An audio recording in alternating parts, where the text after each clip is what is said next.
Hi welcome back to Jakara academy. So ವಿದ್ಯಾರ್ಥಿಗಳೇ, ಬಹಳಷ್ಟು important ಅನಿಸ್ತಾ ಇದೆಯಲ್ಲ ಈ ಒಂದು ಟಾಪಿಕ್.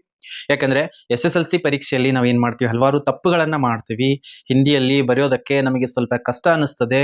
ಕೀ ಕಾ ಪ್ರಯೋಗ ಕಹಾ ಪರ್ ಕರ್ನಾ ಹೈ, ಅವ್ರ ವ್ಯಾಕರಣ ದೃಷ್ಟಿಯಿಂದ ಎಲ್ಲೆಲ್ಲಿ ನಾವು ತಪ್ಪುಗಳನ್ನ ಮಾಡ್ತಾ ಇದ್ದೀವಿ, ಸೊ ಅದನ್ನ ಯಾವ ತರ ಕರೆಕ್ಷನ್ ಮಾಡ್ಕೊಂಡು ಸೊಲ್ಯೂಷನ್ ಯಾವ ತರ ಕಂಡು ಹಿಡ್ಕೋಬೇಕು ಸರ್ ಅಂತ ಕೇಳ್ತಾ ಇದ್ದಾರೆ. ಎಲ್ಲರಲ್ಲಿ ಈ ಒಂದು ಪ್ರಶ್ನೆ ಇದೆ, ಸೊ ಸ್ವಲ್ಪ ತಳ್ಕೊಳ್ಳಿ.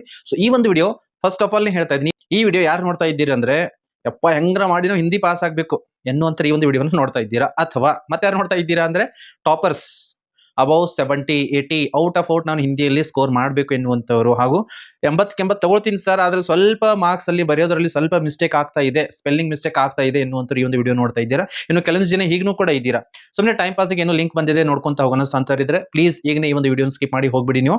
ಆದ್ರೆ ಹಿಂದಿಯಲ್ಲಿ ಚೆನ್ನಾಗಿ ಬರೀಬೇಕು, ಗ್ರಾಮೆಟಿಕಲ್ ಮಿಸ್ಟೇಕ್ ಅನ್ನ ಮಾಡಬಹುದು, ಸ್ಪೆಲ್ಲಿಂಗ್ ಮಿಸ್ಟೇಕ್ ಅನ್ನ ಮಾಡಬಾರ್ದು, ವರ್ತನೆಯನ್ನ ಅಕ್ಷರಗಳನ್ನ ತಪ್ಪಾಗಿ ಬರೀಬಾರ್ದು, ಶಬ್ದಗಳನ್ನ ತಪ್ಪಾಗಿ ಬರೀಬಾರ್ದು. ಅಲ್ಲಿ ಏನಾಗ್ತವೆ, ಮಾರ್ಕ್ಸ್ಗಳು ಕಟ್ ಆಗ್ತವೆ ಮಕ್ಕಳೇ. ಸೊ ಹಾಗಾಗಿ ಅಂತವರಿದ್ರೆ ಸ್ವಲ್ಪ ವಿಡಿಯೋ ಡ್ಯೂರೇಷನ್ ಏನಾಗ್ತಾ ಇದೆ, ಎಕ್ಸ್ಪ್ಲೇಷನ್ ಮಾಡ್ಬೇಕಲ್ಲ, ಸೊ ಹಾಗಾಗಿ ಸ್ವಲ್ಪ ಟೈಮ್ ಆಗುತ್ತೆ. ಸೊ ಕೊನೆವರೆಗೂ ಕೂಡ ಸ್ಕಿಪ್ ಮಾಡದೆ ಈ ಒಂದು ವಿಡಿಯೋವನ್ನ ನೋಡಿ. ನಡುವೆ ಎಲ್ಲಾದ್ರೂ ಬಿಟ್ಟು ಹೋದ್ರಿ ಅಂದ್ರೆ ನಾನು ಏನ್ ಹೇಳಿದೀನಿ ಮುಂದೆ ಅದನ್ನ ಏನ್ ಹೇಳ್ತಾ ಇದ್ದೀನಿ ಆ ಲಿಂಕ್ ನಿಮಗೆ ಗೊತ್ತಾಗೋದಿಲ್ಲ. ಸೊ ಹಾಗಾಗಿ ಸಂಪೂರ್ಣವಾಗಿ ಈ ಒಂದು ವಿಡಿಯೋವನ್ನ ವೀಕ್ಷಿಸಿ. SSLC ಪರೀಕ್ಷೆ ಈಗಾಗಲೇ ಸಮೀಪ ಬಂದಿದ್ದಾವೆ. तो हिंदी विषय के अंदर हमें क्या करना है, गलतियां बहुत कम करनी है. हिंदी वर्तनी गलतियां हम कहां कहां करते हैं और इसको ठीक कैसे करना है. ಹಿಂದಿ ವರ್ತನೆಯನ್ನ ಬರೆಯುವಾಗ, ಹಿಂದಿಯನ್ನ ಬರೆಯುವಾಗ ಎಲ್ಲೆಲ್ಲಿ ನಾವು ಮಿಸ್ಟೇಕ್ ಅನ್ನ ಮಾಡ್ತೀವಿ, ಅದನ್ನ ಯಾವ ತರ ಕರೆಕ್ಷನ್ ಮಾಡ್ಕೋಬೇಕು, ತದನಂತರ ಏನೆಲ್ಲ ವಿಷಯಗಳನ್ನ ನೆನಪಿಟ್ಕೋಬೇಕು ಎನ್ನುವುದನ್ನ ಈ ಒಂದು ವಿಡಿಯೋದಲ್ಲಿ ಸಂಪೂರ್ಣವಾಗಿ ಮಕ್ಕಳಿಗೆ ತಿಳಿದುಕೊಳ್ಳೋಣ. ಹೈಲೈಟ್ಸ್ ಅನ್ನು ಹೇಳ್ತಾ ಹೋಗ್ತಾ ಇರ್ತೀನಿ. ಇನ್ನೂ ಹೆಚ್ಚಿಗೆ ಡೀಪ್ ಆಗಬೇಕಂದ್ರೆ ಇನ್ನೂ ಹೆಚ್ಚಿಗೆ ಅದಕ್ಕೆ ಸಮಯ ಬೇಕಾಗ್ತದೆ. ಆದ್ರೆ ಎಕ್ಸಾಮ್ ಪರ್ಪಸ್ಲಿ ನಮಗೆ ಏನೇನು ಅವಶ್ಯಕತೆ ಇದೆ ಅದನ್ನ ನೋಡ್ಕೊಂತ ಹೋಗೋಣ. ಸೊ ಸಬ್ಸೆ ಪಹಲೆ ಹಮ್ ದೇಖೆಂಗೆ ಬಚ್ಚೋ, ಹಿಂದಿ ಸ್ಪೆಲ್ಲಿಂಗ್ ಮಿಸ್ಟೇಕ್ಸ್ ಅಂತ ನಾನು ಏನ್ ಮಾಡಿದ್ದೀನಿ, ಇಲ್ಲಿ ಟೈಟಲ್ ಅನ್ನ ಕೊಟ್ಟಿದ್ದೀನಿ. ಹಲವಾರು ಸ್ಪೆಲ್ಲಿಂಗ್ ಮಿಸ್ಟೇಕ್ ಅನ್ನು ಏನ್ ಮಾಡ್ತೀವಿ, ಹಿಂದಿ ಬರೆಯುವಾಗ ಮಾಡೇ ಮಾಡ್ತೀವಿ. हिंदी वर्तनी क्या होती है हमारी, गलत होती है. और विशेषकर जब हम SSLC एनुअल एग्जाम लिख रहे हैं तो वहां पर बिल्कुल भी गलतियां बहुत कम करनी चाहिए. क्योंकि अगर एक भी गलती अगर ವ್ಯಾಲ್ಯೂವೇಟರ್ ಪಕಡ್ लेता है, ಒಬ್ಬರಾದ್ರೂ ಮೌಲ್ಯಮಾಪಕರು ವ್ಯಾಲ್ಯೂಯೇಷನ್ ಮಾಡುವವರು ತಪ್ಪನ್ನ ಹೇಳಿದ್ರು ಅಂದ್ರೆ ಅರ್ಧ ಮಾರ್ಕ್ಸ್ 1 ಮಾರ್ಕ್ಸ್ ಏನ್ ಮಾಡ್ತಾರೆ, ಕಟ್ ಮಾಡ್ತಾರೆ.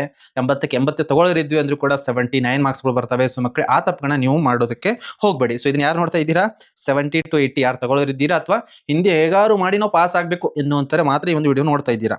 ಸೊ ಇವ್ಯಾಲ್ಯೂಯೇಷನ್ ಡ್ಯೂಟಿ 12ರಿಂದ 13 ವರ್ಷಗಳಾಯ್ತು ನಾವು ಇವ್ಯಾಲ್ಯೂಯೇಷನ್ ಡ್ಯೂಟಿಯನ್ನ ಮಾಡ್ತಾ ಇದ್ದೀನಿ. ಸೊ ಅಲ್ಲಿ ಯಾವ ತರನಾಗಿ ವಿದ್ಯಾರ್ಥಿಗಳು ತಪ್ಪು ಮಾಡ್ತಾರೆ ಅನ್ನೋದನ್ನ ಅದನ್ನ ಮೊದಲನೇದಾಗಿ ತಿಳ್ಕೊಳ್ಳೋಣ. ಹಾಗೂ ನಾವು ಮಾರ್ಕ್ಸ್ ಅನ್ನ ಕಟ್ ಮಾಡಬೇಕು ಅಂದ್ರೆ ಎಲ್ಲಿ ಕಟ್ ಮಾಡ್ತೀವಿ. ಫಾರ್ ಎಕ್ಸಾಂಪಲ್, ಒಬ್ಬ ವಿದ್ಯಾರ್ಥಿ 80ಕ್ಕೆ 80 ಅಂಕ ತೆಗೆದುಕೊಳ್ತಾ ಇದ್ದ ಅಂದರೆ ಕ್ರಾಸ್ ಚೆಕ್ ಮಾಡ್ತಾ ಇರ್ತೀವಿ ನಾವು. ಸೊ ಅಲ್ಲಿ ಸ್ಪೆಲ್ಲಿಂಗ್ ಮಿಸ್ಟೇಕ್ಗಳನ್ನ ಒಂದಿಷ್ಟು ಎಲ್ಲ ಕಡೆ ಅಂತೂ ನೋಡೋದಿಲ್ಲ, ಒಂದಿಷ್ಟು ಕಡೆಗಳಲ್ಲಿ ಸ್ಪೆಲ್ಲಿಂಗ್ ಮಿಸ್ಟೇಕ್ ಎಲ್ಲಾದ್ರೂ ಮಾಡಿದಾನ ಇವನು ಅಥವಾ ಮಾಡಿದಾಳ ಇವಳು ಅಂತ ನೋಡ್ತಿರ್ತೀವಿ. ಸೊ ಹಾಗಾಗಿ ಅಷ್ಟೊಂದು ಅನುಭವದಿಂದನೇ ನಾನು ನಿಮಗೆ ಹೇಳ್ತಾ ಇದ್ದೀನಿ. ಇನ್ನು ಸ್ಪೆಲ್ಲಿಂಗ್ ಮಿಸ್ಟೇಕ್ಗೆ ಮಾರ್ಕ್ಸ್ ಕಟ್ ಮಾಡ್ತಾರಾ ಎನ್ನುವಂಥದ್ದು. ಸೊ ವಿದ್ಯಾರ್ಥಿಗಳೇ, ಕ್ಲಿಯರ್ ಆಗಿ ಹೇಳ್ತೀನಿ ಕೇಳ್ಕೊಳ್ಳಿ. ಫಾರ್ ಎಕ್ಸಾಂಪಲ್, ನೀವು ಜಸ್ಟ್ ಪಾಸ್ ಆಗ್ತಾ ಇದ್ದೀರಾ ಅಂದ್ರೆ ಕೇವಲ 28 ಮಾರ್ಕ್ಸ್ ತೆಗೆದುಕೊಳ್ತಾ ಇದ್ದೀರಾ, 35 ಮಾರ್ಕ್ಸ್ ತೆಗೆದುಕೊಳ್ತಾ ಇದ್ದೀರಾ ಅಂದ್ರೆ ನಾವು ಹಿಂದಿಯಲ್ಲಿ ಪಾಸ್ ಆಗ್ಲಿ ಎನ್ನುವಂಥದ್ದು ಒಂದು ಒಳ್ಳೆ ಉದ್ದೇಶದಿಂದ ಏನ್ ಮಾಡ್ತೀವಿ, ಅಷ್ಟು ಡೀಪ್ ಆಗಿ ಸ್ಪೆಲ್ಲಿಂಗ್ ಅನ್ನ ಚೆಕ್ ಮಾಡೋದಿಲ್ಲ. ಆದ್ರೆ ಶುದ್ಧತೆ ಇರಬೇಕು, ವಾಕ್ಯ ಕರೆಕ್ಟ್ ಇರಬೇಕು, ಉತ್ತರ ಸರಿಯಾಗಿರ್ಬೇಕು. ಆದ್ರೆ ಯಾವಾಗ ಒಬ್ಬ ವಿದ್ಯಾರ್ಥಿ ಔಟ್ ಆಫ್ ಔಟ್ ತೆಗೆದುಕೊಳ್ತಾನೆ, ಅಥವಾ ಯಾವಾಗ ಒಬ್ಬ ವಿದ್ಯಾರ್ಥಿನಿ ಹಿಂದಿಯಲ್ಲಿ ಔಟ್ ಆಫ್ ಔಟ್ ತೆಗೆದುಕೊಳ್ತಾಳೆ, ಅವಾಗ ನಾವ್ ಏನ್ ಮಾಡ್ತೀವಿ, ಸ್ಪೆಲ್ಲಿಂಗ್ ಎಲ್ಲಾದ್ರೂ ಮಿಸ್ಟೇಕ್ ಇದೆಯಾ ಎನ್ನುವಂಥದ್ದನ್ನ ಒಂದ್ಸಲ ಚೆಕ್ ಮಾಡ್ಕೋತೀವಿ. ಸೊ ಇಲ್ಲಿ ಮಾರ್ಕ್ಸ್ ಗಳು ಕಟ್ ಆಗುವಂತ ಚಾನ್ಸಸ್ ಗಳು ಇರ್ತವೆ. ಸೊ ಸಬ್ಸೆ ಪಹಲೆ ಹಮ್ ದೇಖೆಂಗೆ ಹಿಂದಿಯಲ್ಲಿ ಆನ್ಯುವಲ್ ಎಕ್ಸಾಮ್ ಅಲ್ಲಿ ನಾವು ಎಲ್ಲೆಲ್ಲಿ ಮಿಸ್ಟೇಕ್ಸ್ ಅನ್ನ ಮಾಡ್ತೀವಿ ಅನ್ನೋದನ್ನ ಫಸ್ಟ್ ಆಫ್ ಆಲ್ ಅದನ್ನ ನೋಡ್ಕೊಂತ ಹೋಗೋಣ. ಅಧಿಕತರ ಗಲ್ತಿ ಹಮ್ ಕಹಾಂ ಕರ್ತೆ, ಅಧಿಕತರ ಗಲ್ತಿಯ ಅತಿ ಹೆಚ್ಚಿಗೆ ಮಿಸ್ಟೇಕ್ಸ್ ಅನ್ನ ಎಲ್ಲಿ ಮಾಡ್ತೀವಿ. ಸೊ ಮೊಟ್ಟ ಮೊದಲನೇ ಎರಡಂತೂ ಕ್ಲಿಯರ್ ಮಾಡ್ತೀನಿ ಮಕ್ಕಳು, ನಿಮ್ಗೆ ಎರಡು ಏನ್ ಮಾಡ್ಬೇಕು, ನೀವು ಕ್ಲಿಯರ್ ಆಗಿ ಹೇಳ್ತಾ ಇದ್ದೀನಿ. MCQ ಕ್ವಶನ್ ಗಳನ್ನ आंसर ಮಾಡುವಾಗ ಹಾಗೂ 1 अंक के जो प्रश्न रहते हैं उसके अंदर बिल्कुल भी आप उत्तर के अंदर गलतियां मत करिए.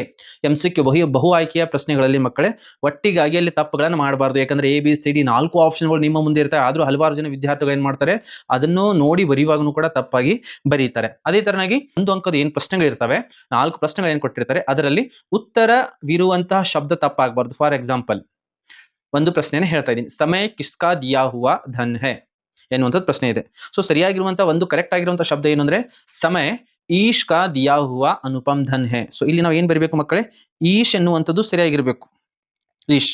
ಸೊ ಈಶ್ ಎನ್ನುವಂಥದ್ದು ಶಬ್ದ ಏನಾಗಬೇಕು ಮಕ್ಕಳೇ, ಕರೆಕ್ಟ್ ಆಗಿರ್ಬೇಕು. ಫಾರ್ ಎಕ್ಸಾಂಪಲ್, ಈ ಒಂದು ಈಶ್ ಎನ್ನುವಂಥದ್ದು ಮೇನ್ ಉತ್ತರ ಇದೆ, ಆ ಉತ್ತರನೇ ಒಟ್ಟಿಗಾಗಿ ತಪ್ಪಾಗಿ ಬರೆಯೋದಕ್ಕೆ ಹೋಗ್ಬಿಡಿ, ಅಲ್ಲಿನೂ ಕೂಡ ಮಾರ್ಕ್ಸ್ ಕಟ್ ಆಗುವಂತ ಚಾನ್ಸಸ್ಗಳು ಇರ್ತವೆ. ಅದೇ ತರ ಅನುರೂಪತಾದಲ್ಲಿನೂ ಕೂಡ ಒಂದೇ ಶಬ್ದ ಬರೆಯೋದಿರ್ತದೆ, ಅಲ್ಲಿನೂ ಕೂಡ ಮಾರ್ಕ್ಸ್ ಕಟ್ ಆಗುವಂತ ಚಾನ್ಸಸ್ಗಳು ಇರ್ತವೆ.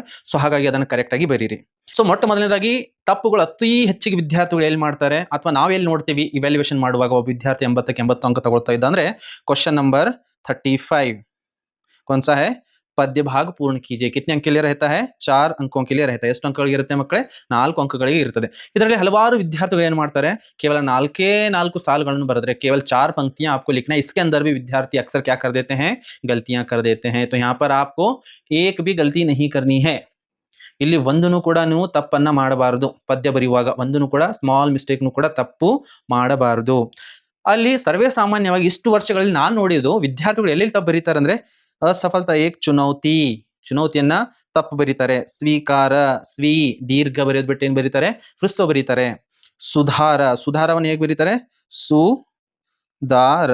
ಅಲ್ಪಪ್ರಾಣ ಸಣ್ಣದ ಎಂದು ಬರೀತಾರೆ, ಸುಧಾರ ಅಂತ ಬರೀತಾರೆ. ಸರಿಯಾಗಿರುವಂತದ್ದು ಯಾವ್ದಿದೆ ಮಕ್ಕಳೇ? सुधार, ಇದು ಸರಿಯಾಗಿರುವಂತದ್ದು. इसी प्रकार से नींद, नींद लिखते जब बहुत सारे विद्यार्थी क्या करते हैं? अनुस्वार उसका विड़ा देते हैं.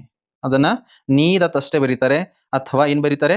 ನೀದ್, ಹ್ರಸ್ವ ನೀ ಬರೀತಾರೆ, ಹ್ರಸ್ವ ನೀ ಬರೀತಾರೆ. ಸೊ ಅದನ್ನು ಕೂಡ ಬಹಳಷ್ಟು ಮಿಸ್ಟೇಕ್ ಅನ್ನ ಮಾಡ್ತಾ ಇರ್ತೀರಾ ಮಕ್ಕಳೇ. ತ್ಯಾಗೋ, ಇಲ್ಲಿ ಒತ್ತಕ್ಷರ ಇದೆ, ಸಂಯುಕ್ತಾಕ್ಷರ ಇಸ್ಕೋ ಸ್ಪಷ್ಟ ರೂಪ से ಸಂಘರ್ಷ. ಅನುಸ್ವಾರ ಬರೆಯೋದ್ರಲ್ಲಿ ಹಲವಾರು ವಿದ್ಯಾರ್ಥಿಗಳು ಏನ್ ಮಾಡ್ತಾ ಇರ್ತಾರೆ, ನಾನು ಗಮನಿಸಿದ ಪ್ರಕಾರ ಆಲ್ಮೋಸ್ಟ್ ವೈಸ್ ಇರುವಂತ ವಿದ್ಯಾರ್ಥಿಗಳು ಕೂಡ 80ಕ್ಕೆ 80 ತೆಗೆದುಕೊಳ್ಳುವಂತ ವಿದ್ಯಾರ್ಥಿಗಳು ಕೂಡ ಏನ್ ಮಾಡ್ತಿರ್ತಾರೆ? ಸಂಘರ್ಷ ಬರೆಯುವಾಗ ಏನ್ ಮಾಡ್ತಿರ್ತಾರೆ? ಗಡಿಬಿಡಿಯಲ್ಲಿ, ಮೇ ಬಿ ಅದು ಏನಾಗಿರುತ್ತೆ? ಗಡಿಬಿಡಿಯಲ್ಲಿ ಆಗಿರುತ್ತೆ. ಸಂಘರ್ಷ ಬರೆಯುವಾಗ घ स और ऊपर अनुस्वार, और कुछ विद्यार्थी क्या करते हैं? घ के जगह पर ध लिख देते हैं. ಹಲವಾರು ಜನ ವಿದ್ಯಾರ್ಥಿಗಳು ಏನ್ ಮಾಡ್ತಾರೆ? ಧವನ್ನ ಬರೀತಾರೆ. ಘ ಏನ್ ಮಾಡ್ಬೇಕು ಅವರು? ಧ ಬರಿಬೇಕಿತ್ತು. ಸಂಘ ಇದನ್ನ ಬರಿಬೇಕಿತ್ತು. ಲೇಕಿನ್ ऊपर यहाँ पर ಒಂದು ಗಂಟು ಕೊಡೋದ್ರಿಂದ ಏನಾಗುತ್ತೆ? ಅದು ಧ ಅಂತ ಆಗ್ತದೆ ಮಕ್ಕಳೇ. ಸೊ ಹಾಗಾಗಿ ಅದನ್ನ ಮಿಸ್ಟೇಕ್ ಅನ್ನ ಬಹಳಷ್ಟು ಕಡಿಮೆ ಮಾಡಿ. ಆಮೇಲೆ ಹರ್ಷ, ಸಂಘರ್ಷ ऊपर क्या होने चाहिए? ರೇಫ್, ರೇಫ್ ಅಂತ ಕರಿತೀವಿ, ಅರ್ಕಾವಳಿ ಅಂತ ಕರಿತೀವಿ. ಅದು ಛೋಡ್ಕರ್, ಅದನ್ನು ಕೂಡ ಹಲವಾರು ವಿದ್ಯಾರ್ಥಿಗಳು ಏನ್ ಬರೀತಾರೆ? ಅಲ್ಪಪ್ರಾಣ ಬರೀತಾರೆ, ಚೋಡ್ಕರ್ ಅಂತ ಬರೀತಾರೆ. ಸೊ ಇಲ್ಲಿ ವಿದ್ಯಾರ್ಥಿಗಳು ಆಲ್ಮೋಸ್ಟ್ ಏನ್ ಮಾಡ್ತಾರೆ? ಮಿಸ್ಟೇಕ್ಸ್ ಅನ್ನ ಮಾಡ್ತಿರ್ತಾರೆ. ಮತ್ತೆ ಪತ್ರದಲ್ಲಿ ನಾವು ನೋಡ್ತೀವಿ ಮಿಸ್ಟೇಕ್, ಗ್ರಾಮೆಟಿಕಲ್ ಮಿಸ್ಟೇಕ್ ಅನ್ನ ಎಲ್ಲಿ ಚೆಕ್ ಮಾಡ್ತಾ ಇರ್ತೀವಿ ಅನ್ನೋದನ್ನ ಹೇಳ್ತಾ ಇದ್ದೀನಿ ನಾನು ಫಸ್ಟ್ಗೆ. ಕ್ವಶನ್ ನಂಬರ್ 38, ಪತ್ರದಲ್ಲಿ ಕೂಡ ಹಲವಾರು ಜನ ವಿದ್ಯಾರ್ಥಿಗಳು ಏನ್ ಮಾಡಿರ್ತಾರೆ? ತಪ್ಪನ್ನ ಮಾಡ್ತಾ ಇರ್ತಾರೆ. ಬೈ ಚಾನ್ಸ್ ನೀವು ಏನಾದ್ರು 80ಕ್ಕೆ 80 ತಗೊಳ್ಳೋರಿದ್ರಿ, ಈ ತಪ್ಪುಗಳನ್ನ ಒಟ್ಟೆ ಮಾಡೋದಕ್ಕೆ ಹೋಗಬೇಡಿ. ಪ್ರೇಷಕ್ ಬರೆಯುವಾಗೂ ಕೂಡ ಹಲವಾರು ಜನ ವಿದ್ಯಾರ್ಥಿಗಳು ತಪ್ತಾರೆ, ಅದನ್ನ ಕರೆಕ್ಟ್ ಆಗಿ ಬರೀರಿ. ಪ್ರಧಾನಾಧ್ಯಾಪಕ್, ಪ್ರಧಾನಾಧ್ಯಾಪಕ ಕೂಡಿಸಿ ಬರೆಯುವಾಗ ಒಂದು ಲಾಂಗ್ ಆಗಿರುವಂತದ್ದು ಶಬ್ದಾವಳಿ ಇದೆ. ಸೊ ಹಾಗಾಗಿ ಪ್ರಧಾನಾಧ್ಯಾಪಕ್ ಅಂತ ಕೂಡಿಸಿ ಬರೆಯುವಾಗ ಹಲವಾರು ಜನ ವಿದ್ಯಾರ್ಥಿಗಳು ಹಳ್ಳಿ ತಪ್ತಾರೆ. छुट्टी, इसको भी सही से लिखना है. उपस्थित, कृपया, ಧನ್ಯವಾದ, ಆಜ್ಞಾಕಾರಿ, ಹಸ್ತಾಕ್ಷರ್, ಎಲ್ಲ ಶಬ್ದಗಳತ್ತ ಮಕ್ಕಳೇ ತಗೊಳ್ಳೋ ಪ್ರಾಕ್ಟೀಸ್ ಮಾಡಿ. ಯಾರಿಗೆ ಟಫ್ ಅನ್ನಿಸ್ತಾ ಇದೆ ಮುಂದೆ ಹೇಳ್ತೀನಿ ನಾನು ಅದನ್ನ ಯಾವ ತರ ಕರೆಕ್ಷನ್, ಯಾವ ತರ ಅದನ್ನು ಸುಧಾರಣೆಯನ್ನ ನೀವು ಮಾಡ್ಕೊಳ್ಬಹುದು ಅಂತ ಹೇಳಿ. ಇನ್ನು ಕ್ವಶನ್ ನಂಬರ್ 37 ನೋಡೋದಾದ್ರೆ ನಿಬಂಧದಲ್ಲಿ ಹಲವಾರು ಮಿಸ್ಟೇಕ್ಸ್ ಗಳು ಇರ್ತವೆ ಮಕ್ಕಳೇ. ವಾಕ್ಯ ರಚನೆಯಲ್ಲಿ ಆಗಿರಬಹುದು, ಶಬ್ದ ಬರೆಯುವಾಗ ಆಗಿರಬಹುದು, ತದನಂತರ ಅಲ್ಪಪ್ರಾಣಿಯಲ್ಲಿ ಬಳಸಬೇಕು, ಮಹಾಪ್ರಾಣಿಯಲ್ಲಿ ಬಳಸಬೇಕು, ಹಲವಾರು ವಿದ್ಯಾರ್ಥಿಗಳಲ್ಲಿ ಬಹಳಷ್ಟು ತಪ್ಪುಗಳನ್ನು ಮಾಡ್ತಾರೆ. ಇನ್ನು ಲಾಂಗ್ ಕ್ವಶನ್ ಆನ್ಸರ್ಗಳಲ್ಲಿ ಕೂಡ ನಾವು 3 ಮಾರ್ಕ್ಸ್ ಹಾಗೂ 4 ಮಾರ್ಕ್ಸ್ ಆನ್ಸರ್ ಬರೆಯುವಾಗ ಕೂಡ ಗಡಿಬಿಡಿಯಲ್ಲಿ ಆಲ್ಮೋಸ್ಟ್ ವಿದ್ಯಾರ್ಥಿಗಳು ಏನ್ ಮಾಡಿರ್ತಾರೆ? ತಪ್ಪುಗಳನ್ನು ಮಾಡಿರ್ತಾರೆ. ಇಲ್ಲಿ ಒಂದು ಮಾಡೆಲ್ ಗಾಗಿ ಮಕ್ಕಳಿಗೆ ನಿಮಗೆ ತೋರಿಸಿದೀನಿ ನೋಡಿ. ಇಲ್ಲಿ ಒಬ್ಬ ನನ್ನದೇ ವಿದ್ಯಾರ್ಥಿ ಒಂದು ಏನಿದೆ ಆನ್ಸರ್ ಸೀಟ್ ಇದೆ. ಸೊ ಇಲ್ಲಿ ಏನ್ ಬರ್ದಿದ್ದಾನೆ ಇವರು? ಬಾಜಾರ್ ಮೇ ಚಲನಿ. ನೋಡ್ರಿ ಇಲ್ಲಿ ಎರಡೂ ಕೂಡ ಬಾಜಾರ್ ಅಂತ ಬರೆದ್ ಬಿಟ್ಟು ಅವ್ನು ಏನ್ ಮಾಡಿದಾನೆ? ಜ ಹಾಗೂ ಚ, ಜ और च के अंदर हमें अंतर समझना है. ಹಲವಾರು ಜನ ವಿದ್ಯಾರ್ಥಿಗಳು, ಹಲವಾರು ಜನ ಇಷ್ಟು ವರ್ಷ ನಾನು ನೋಡ್ತಾ ಇದ್ದೀನಿ, ಹಲವಾರು ಜನ ವಿದ್ಯಾರ್ಥಿಗಳು ಜ ಹಾಗೂ ಚ ದಲ್ಲಿ ಕನ್ಫ್ಯೂಷನ್ ಆಗ್ತಾ ಇರ್ತಾರೆ ಮಕ್ಕಳೇ. ಸೊ ಅದನ್ನ ಕರೆಕ್ಟ್ ಆಗಿ ಮಾಡ್ಕೊಡ್ರಿ. ಇಲ್ಲಿ ಬಾಜಾರ್ ಬರೀಬೇಕಿತ್ತು, ಅವನು ಬರ್ದಿದ್ದಾನೆ ಬಾಜಾರ್ ಅಂತಾನೆ, ಓದಿದ್ದು ಬಾಜಾರ್ ಅಂತ ಓದಿದ್ದಾನೆ, ಆದ್ರೆ ಬರೆಯೋದು ಬಾಚಾರ್ ಅಂತ ಬರ್ದಿದ್ದಾನೆ. ಏನ್ ಬರ್ದಿದ್ದಾನೆ? ಬಾಚಾರ್. ಸೊ ಇಲ್ಲಿ ಮಕ್ಕಳು ಏನ್ ಬರಬೇಕಿತ್ತು? ಅವನು ಜಾ ಬರಿಬೇಕಿತ್ತು, ಬಾಜಾರ್ ಆಗ್ಬೇಕಿತ್ತು. ಅದು ನೀಚೆ ನುಕ್ತಾ ದೇನಾ ಹೈ. ಚಲನಿ ಅಂತ ಬರಿಬೇಕಿತ್ತು, ಚಲನಿ ಅಂತ ಬರ್ದಿದ್ದಾನೆ, ಅದು ಏನಾಗ್ಬೇಕು ಮಕ್ಕಳೇ? ಛಲನಿ ಆಗ್ಬೇಕು. ಏನಾಗ್ಬೇಕು ಅದು? ಛಲನಿ. ಇಲ್ಲಿ ಆ ವಿದ್ಯಾರ್ಥಿ ತಪ್ಪು ಮಾಡಿದ್ದಾನೆ. ಸೊ ಇಂಥ ಹಲವಾರು ಒಂದೇ ಉತ್ತರದಲ್ಲಿ ಇಂಥ ಬಹಳಷ್ಟು ಅಲ್ಪಪ್ರಾಣ ಮಹಾಪ್ರಾಣ ತಪ್ಪುಗಳಿದ್ರೆ ಆಟೋಮೆಟಿಕ್ ಆಗಿ ನಾವು ಅರ್ಧ ಮಾರ್ಕ್ಸ್ ನಿಮ್ಮದು ಕಟ್ ಹಾಕ್ತೀವಿ ಮಕ್ಕಳೇ. ಸೊ ಹಾಗಾಗಿ ಬರೆಯುವಾಗ ಎಚ್ಚರಿಕೆಯಿಂದ, ಟೈಮ್ ಬಹಳಷ್ಟು ಇರ್ತದೆ ಹಿಂದಿ ಪೇಪರ್ ಬರೆಯುವಾಗ, ನಿಮಗೆ ಹಲವಾರು ಟೈಮ್ ಅನ್ನ ನೀವು ಸೇವ್ ಮಾಡ್ತೀರಾ ಹಿಂದಿ ಪೇಪರ್ ಬರೆಯುವಾಗ. ಸೊ ಹಾಗಾಗಿ ಒಂದಿಷ್ಟು ಲಕ್ಷ್ಯ ಕೊಟ್ಟು ಅದನ್ನು ಬರೀರಿ. ಇನ್ನೊಂದು ಇಲ್ಲಿ ತಪ್ಪು ವಿದ್ಯಾರ್ಥಿಗಳು ಏನ್ ಮಾಡ್ತಾರೆ ಅಂದ್ರೆ, ಇಲ್ಲಿ ಒಂದು ಗಿಲ್ಲುಕೆ ಕಾರ್ಯಕಲಾಪಕ್ಕೆ ಬಾರೆಮೆ ಎನ್ನುವಂಥದ್ದು ಏನಿದೆ, ಒಂದು ಕ್ವಶನ್ಗೆ ಆನ್ಸರ್ ಇದೆ. ಸೂಪರ್, ऊपर, ऊपर ಎನ್ನುವಂಥದ್ದು ವಿದ್ಯಾರ್ಥಿ ಇಲ್ಲಿ ಯಾವ ತರ ಬರೀತೀವಿ? यहाँ पर आता है बड़ा ऊ, ऊपर. और इसी प्रकार से तेजी से ನೋಡ್ರಿ, ಸ್ಪೇಸಿಂಗ್ ಕೂಡ ಕರೆಕ್ಟ್ ಆಗಿರಬೇಕು. ತೇಜಿ ಸೆ, ತೇಜಿ, ತೇಜಿ ಆದ್ಮೇಲೆ ಸ್ವಲ್ಪ ಏನ್ ಮಾಡ್ಬೇಕು? ಸ್ಪೇಸ್ ಅನ್ನ ಬಿಡಬೇಕು, ಸ್ಪೇಸ್ ಬಿಟ್ಟು ಸೆ ಬರೀಬೇಕು. ತೇಜಿ ಸೆ. ಇಲ್ಲಿ ಏನ್ ಮಾಡಿದಾನೆ ವಿದ್ಯಾರ್ಥಿ? ತೇಜಿ ಸೆ, ತೇಜಿ ಸೆ ಅಂತ ಕೂಡಿಸಿ ಬರ್ದಿದ್ದಾನೆ. ಇಸಿ ಪ್ರಕಾರ ಸೆ ಸೋನ್ ಜೂಹಿ ಕಿ ಲತಾ, ಲತಾ ಅಂತ ಮಾಡಿದಾನೆ. ಏನ್ ಮಾಡ್ಬೇಕಿತ್ತು? ಲತಾ ಮಾಡ್ಬೇಕಿತ್ತು ಮಕ್ಕಳು. ಏನ್ ಮಾಡ್ಬೇಕಿತ್ತು? ಲತಾ. ಸೊ ಹಲವಾರು ತಪ್ಪು ನೀವು ಕೂಡ ಮಾಡ್ತಾ ಇರ್ತಾರೆ ಮಕ್ಕಳು. ಅದಕ್ಕಾಗಿ ಇದು ಒಂದು ಆನ್ಸರ್ ಶೀಟ್ ಅನ್ನ ಪತ್ತಿ ಅಂತ ಬರಬೇಕಿತ್ತು, ಎಲ್ಲಿ ಮಾಡಿದಾನೆ? ಪಂಥಿ ಅಂತ ಬರ್ದಿದ್ದಾನೆ. ಇಸಿ ಪ್ರಕಾರ ಸೆ ಕಿಡಕಿಯಾ, ಕರೆಕ್ಟ್ ಆಗಿ ಕಿಡಕಿಯಾ ಅಂತ ಓದಿದಾನೆ, ಆದ್ರೆ ಓದುವಾಗ ಬರೆಯುವಾಗ ಅದಕ್ಕಾಗಿ ಹೇಳ್ತಿರೋದು, ಓದುವಾಗನೇ ನಾನು ಹೇಳ್ತೀನಿ ಆಮೇಲೆ ಯಾವ ತರದನ್ನ ಕರೆಕ್ಷನ್ ಇದೆಲ್ಲ ನೀವು ಯಾವ ತರ ಸುಧಾರಣೆ ಮಾಡ್ಕೋಬಹುದು ಅಂತ ಹೇಳಿ. ಸೊ ಇಲ್ಲಿ ಕ ಬರೆದಿದ್ದಾನೆ, ಇಲ್ಲಿ ಏನ್ ಬರಿಬೇಕಿತ್ತು, ಖ ಬರಿಬೇಕಿತ್ತು. ಏನಿಗಿತ್ತು, ಖ, ಖಿಡ್ಕಿಯ, ಖಿಡ್ಕಿ, ಈ ತರ ಖಿಡ್ಕಿ ಬರಿಬೇಕಿತ್ತು. ಸೊ ಹೀಗೆ, ಸೊ ಈ ತರನಾಗಿ ಹಲವಾರು ತಪ್ಪುಗಳ ಮಕ್ಕಳೇ ತಾವುಗಳು ಮಾಡ್ತಾ ಇರ್ತೀರಾ. ಸೊ ನೋಡಿ, ಎಲ್ಲೆಲ್ಲಿ ತಪ್ಪುಗಳಾಗ್ತವೆ, ಅಲ್ಪ ಪ್ರಾಣ और महाप्राण अक्षर के अंदर हमें बहुत सारी गलतियां होती हैं. अल्प प्राण ಹಾಗೂ महाप्राण, प फ ब भ, अल्प प्राण और महाप्राण अक्षर, तो देखिए बहुत क्या हो जाता है, अंतर हो जाता है. ಇಲ್ಲಿ ಪಲ್ ಫಲ್, ಫಲ್ ಅಂತ ಬರಿಬೇಕು. ಫಲ್ ಫೂಲೋं से ಯುತ್ ವನ್ ಉಪವನ್, ಮಾತೃಭೂಮಿಯಲ್ಲಿ ಬಂದಿದೆಯಲ್ಲ, ಫಲ್ और फूलों से भरा हुआ है. ಹಲವಾರು ಜನ ಏನ್ ಮಾಡ್ತಾರೆ, ಪಲ್ ಬರಿಬೇಕಿತ್ತು ಅಂದ್ರೆ, ಫಲ್ ಬರಿಬೇಕಿತ್ತು ಅಂದ್ರೆ ಅದನ್ನ ಪಲ್ ಅಂತ ಬರೀತಾರೆ. ಪಲ್ ಫೂಲೋं से, ಇಲ್ಲಿ ಪಲ್ ಅಂದ್ರೆ ಕ್ಷಣ ಆಗ್ತದೆ, ಫಲ್ ಅಂದ್ರೆ ಹಣ್ಣು ಆಗ್ತದೆ. ಫಲ್ ಫೂಲೋं से. इसी प्रकार से सफल लिखना है, ಶುದ್ಧ ರೂಪ ಯಾವುದು, ಸಫಲ. ಹಲವಾರು ಜನ ಏನ್ ಮಾಡ್ತಾರೆ, ಸಫಲ ಅಂತ ಬರೀತಾರೆ. ಭಿಕಾರಿ ಬರೆಯುವಾಗ ಭಿಕಾರಿ ಅಂತ ಬರೀತಾರೆ. इसी प्रकार से ಬಸಂತ್ ಕಿ ಸಚ್ಚಾಯಿ ಪಾಠದಲ್ಲಿ ಅದನ್ನ, ಆ ಪಾಠದ ಪ್ರಶ್ನೋತ್ತರ ಬರೆಯುವಾಗ ಭೀಕ್ ಅಂತ ಕರೆಕ್ಟ್ ಬರೆಯೋದಿಲ್ಲ. ಏನ್ ಬರೀತಾರೆ ವಿದ್ಯಾರ್ಥಿಗಳು, ಅಲ್ಪ ಪ್ರಾಣಗಳನ್ನ ಬಳಸ್ತಾರೆ. ಸೊ ಹಾಗಾಗಿ ಭೀಕ್, ಬಿ ಖ, भी ख ಅಂತ ಬರಿಬೇಕು ಮಕ್ಕಳೇ. ಸೊ ಅಲ್ಲಿ ತಪ್ಪುಗಳನ್ನು ಮಾಡ್ತಾ ಇರ್ತೀರಿ. ಉಸಿ ಪ್ರಕಾರ से ಸಂಯುಕ್ತ ಅಕ್ಷರ ಲಿಖತೆ ಸಮಯ, ಸಂಯುಕ್ತ ಅಕ್ಷರ ಅಂದ್ರೆ ಒತ್ತಕ್ಷರಗಳು ಬರೆಯುವಾಗ, ಸೊ ಬಹಳಷ್ಟು ಇಂಪಾರ್ಟೆಂಟ್ ಆಗಿರುವಂತದ್ದು ಸಂಯುಕ್ತ ಅಕ್ಷರಗಳನ್ನು ನೀವು ಈಗ ಒಮ್ಮೆ ಕಲಿತೀನಿ ಅಂದ್ರೆ ಆಗೋದಿಲ್ಲ. ವಿಡಿಯೋ ಡಿಸ್ಕಷನ್ ಬಹಳಷ್ಟು ಹಳೇದಾಗಿರುವಂತ ವಿಡಿಯೋ ಇದೆ, ಅಲ್ಲಿನ ಹೋಗಿ ಅದನ್ನ ಚೆಕ್ ಮಾಡ್ಕೋಬಹುದು. ಆದ್ರೆ ಸಾಮಾನ್ಯವಾಗಿ ಒಂದು ಹೇಳ್ತೀನಿ ನಾನು, ಕನ್ನಡದಲ್ಲಿ ನಾವು ಹೇಗೆ ಬರಿತೀವಿ ಹಾಗೂ ಹಿಂದಿಯಲ್ಲಿ ನಾವು ಅದನ್ನ ಯಾವ ತರ ಬರಿಬಹುದು. ಸಂಯುಕ್ತ ಅಂತ ಇದೆ, ಏನಿದೆ ಮಕ್ಕಳೇ, ಸಂಯುಕ್ತ ಅಂತ ಈ ತರ ಬರಿತೀವಿ, ಸಂಯುಕ್ತ. ಸೊ ಇಲ್ಲಿ ಒತ್ತಕ್ಷರ ಎಲ್ಲಿದೆ, ಕ ಮತ್ತು ತ ನಡುವೆ ಇದೆ, ಸಂಯುಕ್ತ ತ ಅಂತ ಕನ್ನಡದಲ್ಲಿ ಈ ತರ ಬರಿತೀವಿ. ಕ ವ್ಯಂಜನ ಹಾಗೂ ತ ಈ ತರ ಬರಿತೀವಿ. ಅದೇ ತರ ಹಿಂದಿಯಲ್ಲಿ ನಾವು ಬರೆಯುವಾಗ ಏನ್ ಮಾಡ್ತೀವಿ, ಸಂಯುಕ್ತ ಈ ತರ ಬರಿತೀವಿ. ಸೊ ಇಲ್ಲಿ ಏನಾಗಿದೆ ಮಕ್ಕಳೇ, ಕನ್ನಡದಲ್ಲಿ ಬರೆಯುವಾಗ ನಾವು ಏನ್ ಮಾಡಿದೀವಿ, ಕವನ್ನ ಪೂರ್ಣ ಬರ್ದಿದೀವಿ, ತದ ಒತ್ತಕ್ಷರವನ್ನ ಕೊಟ್ಟಿದೀವಿ. ಆದ್ರೆ ಹಿಂದಿಯಲ್ಲಿ ಏನ್ ಮಾಡ್ತೀವಿ ನೋಡಿ, ಕನ್ನಡ ಹಾಗೂ ಹಿಂದಿಗೆ ಬರೆಯೋದಕ್ಕೆ ವ್ಯತ್ಯಾಸ ಇಷ್ಟೇ ಇರೋದು. ಕನ್ನಡ ನಿಮಗೆ ಚೆನ್ನಾಗಿ ಬರೀಲಿಕ್ಕೆ ಬರ್ತಿತ್ತು ಅಂದ್ರೆ, ಈ ಒಂದು ರೂಲ್ಸ್ ಅನ್ನು ತಿಳ್ಕೊಂಡ್ರಿ ಅಂದ್ರೆ ಮಕ್ಕಳೇ, ತಾವು ಹಿಂದಿಯಲ್ಲಿನೂ ಕೂಡ ಬಹಳಷ್ಟು ಚೆನ್ನಾಗಿ ಬರಿಬಹುದು. ಸಂಯುಕ್ತ ಅಂತ ಇದೆ, ಇಲ್ಲಿ ಕನ್ನಡದಲ್ಲಿ ಕ ಬರೆದು ತದ ಒತ್ತಕ್ಷರ ಕೊಟ್ಟಿದೀವಿ. ಆದ್ರೆ ಹಿಂದಿಯಲ್ಲಿ ಬರಿಬೇಕು ಅಂದ್ರೆ ನಾವ್ ಏನ್ ಬರಿಬೇಕು, ಕದ ಒತ್ತಕ್ಷರ ಕ ಅರ್ಧ ಬರಿಬೇಕು, ಸಂಯುಕ್ ತವನ್ನ ಏನ್ ಮಾಡ್ಬೇಕು, ಪೂರ್ಣ ಬರಿಬೇಕು. ಗೊತ್ತಾಯ್ತಾ, ಇಲ್ಲಿ ತ ಒತ್ತಕ್ಷರ ಕೊಟ್ಟಿವಿ, ಎಲ್ಲಿ ಒತ್ತಕ್ಷರವನ್ನ ನಾವು ಕೊಟ್ಟಿರ್ತೀವಿ ಹಿಂದಿ ಮೇ, ಉಸ್ಕೋ ಹಮ್ ಕ್ಯಾ ಕರೆಂಗೆ, ಪೂರ್ಣ ರೂಪ ಸೆ ಲಿಖೆಂಗೆ. ಇಲ್ಲಿ ನೀವು ನೋಡಬಹುದು ತ ಪೂರ್ಣ ರೂಪದಲ್ಲಿ ಇದೆ. ಇಲ್ಲಿ ಕನ್ನಡದಲ್ಲಿ ಕವನ್ನ ಪೂರ್ಣ ಬರ್ದಿವಿ, ಆದ್ರ ಹಿಂದಿಯಲ್ಲಿ ಏನ್ ಮಾಡಿದೀವಿ, ಅದನ್ನ ಅರ್ಧ ಬರ್ದಿವಿ, ಅದರ ಒತ್ತಕ್ಷರಕ್ಕೆ ಅದನ್ನ ಕನ್ವರ್ಟ್ ಮಾಡ್ಕೊಂಡಿವಿ, ಸಂಯುಕ್ತ. ಗೊತ್ತಾಯ್ತಾ ಮಕ್ಕಳೇ. ಅದೇ ತರ ಇಲ್ಲೊಂದು ಉದಾಹರಣೆ ಇದೆ ನೋಡಿ, ಇಲ್ಲಿ ಸಪ್ತಮಿ, ಇಲ್ಲಿ ಏನ್ ಮಾಡಿವಿ, त हिंदी के अंदर अगर हमें लिखना है तो यहाँ पर हम क्या लिखेंगे, प, ಪವನ್ನ ಯಾವ ತರ ಬರಿಬೇಕು, ಅರ್ಧ ಬರಿಬೇಕು. और त ಒತ್ತಕ್ಷರ ಇದೆ, ತವನ್ನ ನಾವು ಏನ್ ಮಾಡ್ಬೇಕು ಮಕ್ಕಳೇ, ಪೂರ್ಣ ರೂಪದಲ್ಲಿ ಬರಿಬೇಕು. ಗೊತ್ತಾಯ್ತಾ ಮಕ್ಕಳೇ, ಪ ಅರ್ಧ ಬರಿತೀವಿ, ಅದೇ ತರ ತವನ್ನ ಪೂರ್ಣ ಬರಿತೀವಿ. ಇಷ್ಟು ಮಕ್ಕಳೇ ಕನ್ನಡ ಹಾಗೂ ಹಿಂದಿಯಲ್ಲಿ ಬರಿಬೇಕಾದ್ರೆ ಒತ್ತಕ್ಷರ ಕೊಡುವಾಗ ಇಷ್ಟು ನಾವು ನೆನಪಿಟ್ಕೋಬೇಕು. ಇನ್ನು ಅದೇ ತರಹ ಒತ್ತಕ್ಷರವನ್ನು ಯಾವ ತರ ಬರಿಬೇಕು ನೋಡಿ, ಹಿಂದಿ ಒತ್ತಕ್ಷರ ಬರಿಬೇಕಂದ್ರೆ ಇದು ಕ, ಅದನ್ನ ಅದರ ಒತ್ತಕ್ಷರ ಯಾವ ತರ ಆಗ್ತದೆ, ಆದಾ ಕ. ಹೀಗೆ ಪೂರ್ಣ ಕ ಇತ್ತು ಅಂದ್ರೆ ಅದರ ಒತ್ತಕ್ಷರವನ್ನ ಕನ್ವರ್ಟ್ ಮಾಡಬೇಕು ಅಂದ್ರೆ ಸ್ವಲ್ಪ ನಾವ್ ಏನ್ ಮಾಡ್ಬೇಕು, ಇಲ್ಲಿ ಒತ್ತಕ್ಷರ ಕೊಡ್ಬೇಕಂದ್ರೆ ಅರ್ಧ ಕ ಅಷ್ಟೇ ಬರಿಬೇಕು. ಕ ಜೊತೆಗೆ ಮುಂದೆ ಯಾವ್ದು ಅಕ್ಷರ ಇದೆ, ರಕ್ತ ಬರಿಬೇಕಂದ್ರೆ ಈ ತರ. ಫಾರ್ ಎಕ್ಸಾಂಪಲ್ ರಕ್ತ ಬರಿಬೇಕಿತ್ತು, ರಕ್ತ. ಸೊ इसको हम लिखेंगे, पहले र लिखेंगे, ಮತ್ತೆ ಏನ್ ಬರಿಬೇಕು ಮಕ್ಕಳೇ, ಇಲ್ಲಿ ಕ ಪೂರ್ಣ ಇದೆ. ಸೊ अब हमें क्या करना है, ಎಲ್ಲಿ ಪೂರ್ಣ ಅಕ್ಷರ ಇರ್ತದೆ ಕನ್ನಡದು, ಅದನ್ನ ಹಿಂದಿಯಲ್ಲಿ ನಾವು ಏನ್ ಮಾಡ್ಬೇಕು, ಅರ್ಧ ತೆಗಿಬೇಕು. ಯಾವ್ದು ಒತ್ತಕ್ಷರ ಇರ್ತದೆ ಅದನ್ನ ಪೂರ್ಣ ರೂಪದಲ್ಲಿ ಬರಿಬೇಕು, ರಕ್ತ. ठीक है बच्चों, तो इस प्रकार से हमें लिखना है. इसी प्रकार से ಒತ್ತಕ್ಷರ ಯಾವಾಗ ಆಗ್ತದೆ ಅಂದ್ರೆ, ಇಲ್ಲಿ ಖಡಿ ಪೈ ಕಾಣ್ತಾ ಇರಬಹುದು, ಖದಲ್ಲಿ ಇಲ್ಲಿ ಒಂದು ಏನಿದೆ, ಖಡಿ ಪೈ ಅಂತ ಒಂದು ಲೈನ್ ಇದೆ ನೋಡಿ ಮಕ್ಕಳು, ಇಲ್ಲೆಲ್ಲವೂ ಕೂಡ. ಸೊ ಅದನ್ನ ತೆಗೆದಿವಿ. जिन अक्षरों के अंदर खड़ी पाई होती है, अगर उसको हम हटा दे, उसको अगर हम हटा दे तो क्या होता है, उसका संयुक्त अक्षर यानी कि व्यंजन का अक्षर हम उसको इसी प्रकार से ख ವನ್ನ ಇಷ್ಟೇ ಬರಿಬೇಕು. ಗ ವನ್ನ ಒತ್ತಕ್ಷರ ಹೇಳ್ತಾ ಇರೋದು ಘ, ಸರಿನಾ, ಇಷ್ಟು ಬರಿಬೇಕು. ಇನ್ನು ಒಂದಿಷ್ಟು ಅಕ್ಷರಗಳಿದಾವೆ, ಅಲ್ಲಿ ಖಡಿ ಪಾಯಿ ವಹಾ ಪರ್ ನಹಿ ಹೈ, ಖಡಿ ಪಾಯಿಯಲ್ಲಿ ಇಲ್ಲ, ಹಲವಾರು ಅಕ್ಷರಗಳಿದಾವೆ. ಸೊ ಅಲ್ಲಿ ನಾವು ಏನ್ ಮಾಡ್ಬೇಕು ಅನ್ನೋದನ್ನ ಇಲ್ಲಿ ಮುಂದಿದೆ, ಅದನ್ನ ಹೇಳ್ತೀನಿ, ನೋಡ್ತಾ ಹೋಗಿ. जी हाँ, जहां पर खड़ी पाई नहीं है उसके नीचे हम क्या लगाते हैं, हलंत लगाते हैं. क्या लगाते हैं, हलंत लगाते हैं. ಏನಂತ ಕರಿತೀವಿ ಮಕ್ಕಳೇ ಅದಕ್ಕೆ, ಹಲಂತ. ಈ ಒಂದು ಚಿಹ್ನೆಗೆ ಏನಂತ ಕರಿತೀವಿ, ಇಲ್ಲಿ ಕಾಣ್ತಾ ಇರಬಹುದು, ಸ್ವಲ್ಪ ಡಾರ್ಕ್ ಮಾಡ್ತೀನಿ ನಿಮ್ಗೆ. ಎಸ್, ಈ ತರ ಮಾರ್ಕ್ ಅನ್ನ ಅಕ್ಷರದ ಕೆಳಗಡೆ ಕೊಡ್ತೀವಿ. इसको हम क्या कहते हैं, हलंत कहते हैं. ಸೊ ನಮಗೆಲ್ಲರಿಗೂ ಗೊತ್ತು, ಕವನ್ನ ಏನ್ ಮಾಡಿದೀವಿ, ಅರ್ಧ ಬರ್ದಿದೀವಿ, ಈ ತರ ಬರಿತೀವಿ, अर्ध ತೆಗಿತೀವಿ, ಖವನ್ನು ಕೂಡ ಈ ತರ ತೆಗಿತೀವಿ. इसी प्रकार से ग को इस प्रकार से लिखते हैं. लेकिन कुछ अक्षर ऐसे हैं जिसके अंदर खड़ी पाई नहीं है. ನೋಡ್ರಿ, ಟ, ಠ, ಡ, ಢ, ದ ಹಾಗೂ ಹದ ಅಕ್ಷರಗಳಲ್ಲಿ ಖಡಿ ಪಾಯಿ ಇಲ್ಲ. ಯಾವ ತರ, ಇಲ್ಲಿ ಪ ಇಲ್ಲಿ ಖಡಿ ಪಾಯಿ ಇದೆ, ತ ಕೆ ಇಲ್ಲಿ ಖಡಿ ಪಾಯಿ ಇದೆ, ಲಾಸ್ಟ್ ಗೆ ಒಂದು ಲೈನ್ ಇಂದ ಎಂಡ್ ಆಗ್ತಾ, इसको हम ಖಡಿ ಪಾಯಿ कहते हैं. ಸೊ ಈ ಅಕ್ಷರಗಳಲ್ಲಿ ಏನಿಲ್ಲ ಮಕ್ಕಳೇ, ಖಡಿ ಪಾಯಿ ಇಲ್ಲ. ಸೊ ಈ ಅಕ್ಷರಗಳನ್ನು ಬರೆಯುವಾಗ ನಾವೇನ್ ಮಾಡ್ತೀವಿ, ಇಂಥ ಒತ್ತಕ್ಷರ ಕೊಡಬೇಕು ಅಂದ್ರೆ ಹಲಂತ ಚಿಹ್ನೆಯನ್ನ ಕೊಟ್ಟು ಅದರ ಒತ್ತಕ್ಷರವನ್ನು ಬರಿತೀವಿ. ಸೊ ಇದನ್ನು ಕೂಡ ಗಮನವಿಟ್ಟು ತಾವುಗಳು ಬರಿಬೇಕು. ಒಂದಿಷ್ಟು ಉದಾಹರಣೆಗಳನ್ನು ಕೊಟ್ಟಿದ್ದೀನಿ ನೋಡಿ. ವಿದ್ಯಾಲಯ ಬರಿಬೇಕು, ನಮಗೆ ವಿದ್ಯಾಲಯ ಅಂತ ಬರಿಬೇಕು. ವಿದ್ಯಾ, ದ ಕಂತೂ ವಿದ್ಯಾ ಬರೀಲಿಕ್ಕೆ ದ ಕೋ ಕ್ಯಾ ನೀ ಹೈ, ಖಡಿ ಪೈ ನೀ ಹೈ, तो हम उसको कैसे लिखेंगे, विद. ಇದು ಹಲಂತ ಚಿಹ್ನೆಯನ್ನು ಕೊಡಬೇಕು, ವಿದ್ ದ್ಯಾಲಯ ವಿದ್ಯಾಲಯ ಈ ತರ ಬರಿಬೇಕು, ಅಥವಾ ಈ ತರ ಬರೆದ್ರು ಕೂಡ ಸರಿಯಾಗಿರುವಂತದ್ದು. ಸೊ ಇಲ್ಲಿ ಏನಾಗಿದೆ, ವಿ ಆಗಿದೆ. ಅದೇ ತರ ದ ಪೂರ್ಣ ಬರ್ದೀವಿ, ಯವನ್ನ ಈ ತರ ಕೂಡ್ಸ್ಕೊಂಡಿವಿ ನಾವು ಅದನ್ನ ಧ ಅಂತ ತಿಳ್ಕೊಂಡಿದೀವಿ. ಇಷ್ಟು ದಿನ ಏನ್ ತಿಳ್ಕೊಂಡಿವಿ ನಾವು ಅದನ್ನ ಧ ಅಂತ ತಿಳ್ಕೊಂಡಿವಿ. ಧ ಅಲ್ಲ, ಅದು ದ ಹಾಗೂ ಯ, ದ ಜಮಾ ಯ ಕೂಡಿಕೊಂಡು ಅದನ್ನ ಹೆಂಗ್ ಬರೆದಿದೀವಿ, ವಿದ್ಯಾ ಅಂತ ಈ ತರ ಬರ್ದೀವಿ. ಇಲ್ಲಿ ಒಂದು ಏನ್ ಬಂದಿದೆ ನೋಡಿ, ಇಲ್ಲಿ ಒಂದಿಷ್ಟು ಲೈನ್ ಕೊಡ್ಬೇಕದು, ಅವಾಗ ಮಾತ್ರ ಅದು ಕರೆಕ್ಟ್ ಆಗಿರುವಂಥದ್ದು. ಇಲ್ಲಾಂದ್ರೆ ಧನು ಕೂಡ ಆಗ್ತದೆ ಅಥವಾ ಘನು ಕೂಡ ಅದು ಧ ಅಲ್ಲ ಅದು. ಸೊ ಹಾಗಾಗಿ ಇಲ್ಲಿ ಒಂದು ಲೈನ್ ಅನ್ನು ಕೊಡಬೇಕು. ಇಲ್ಲಿ ಒಂದು लाइन ಕೊಟ್ಟಿವಿ ಅಂದ್ರೆ ವಿದ್ಯಾ ಆಗ್ತದೆ ಅದು. इसी प्रकार से शुद्ध अगर हमें लिखना है, ವಿದ್ಯಾರ್ಥಿನೂ ಕೂಡ ಅದೇ ತರ ಬರಿತೀವಿ.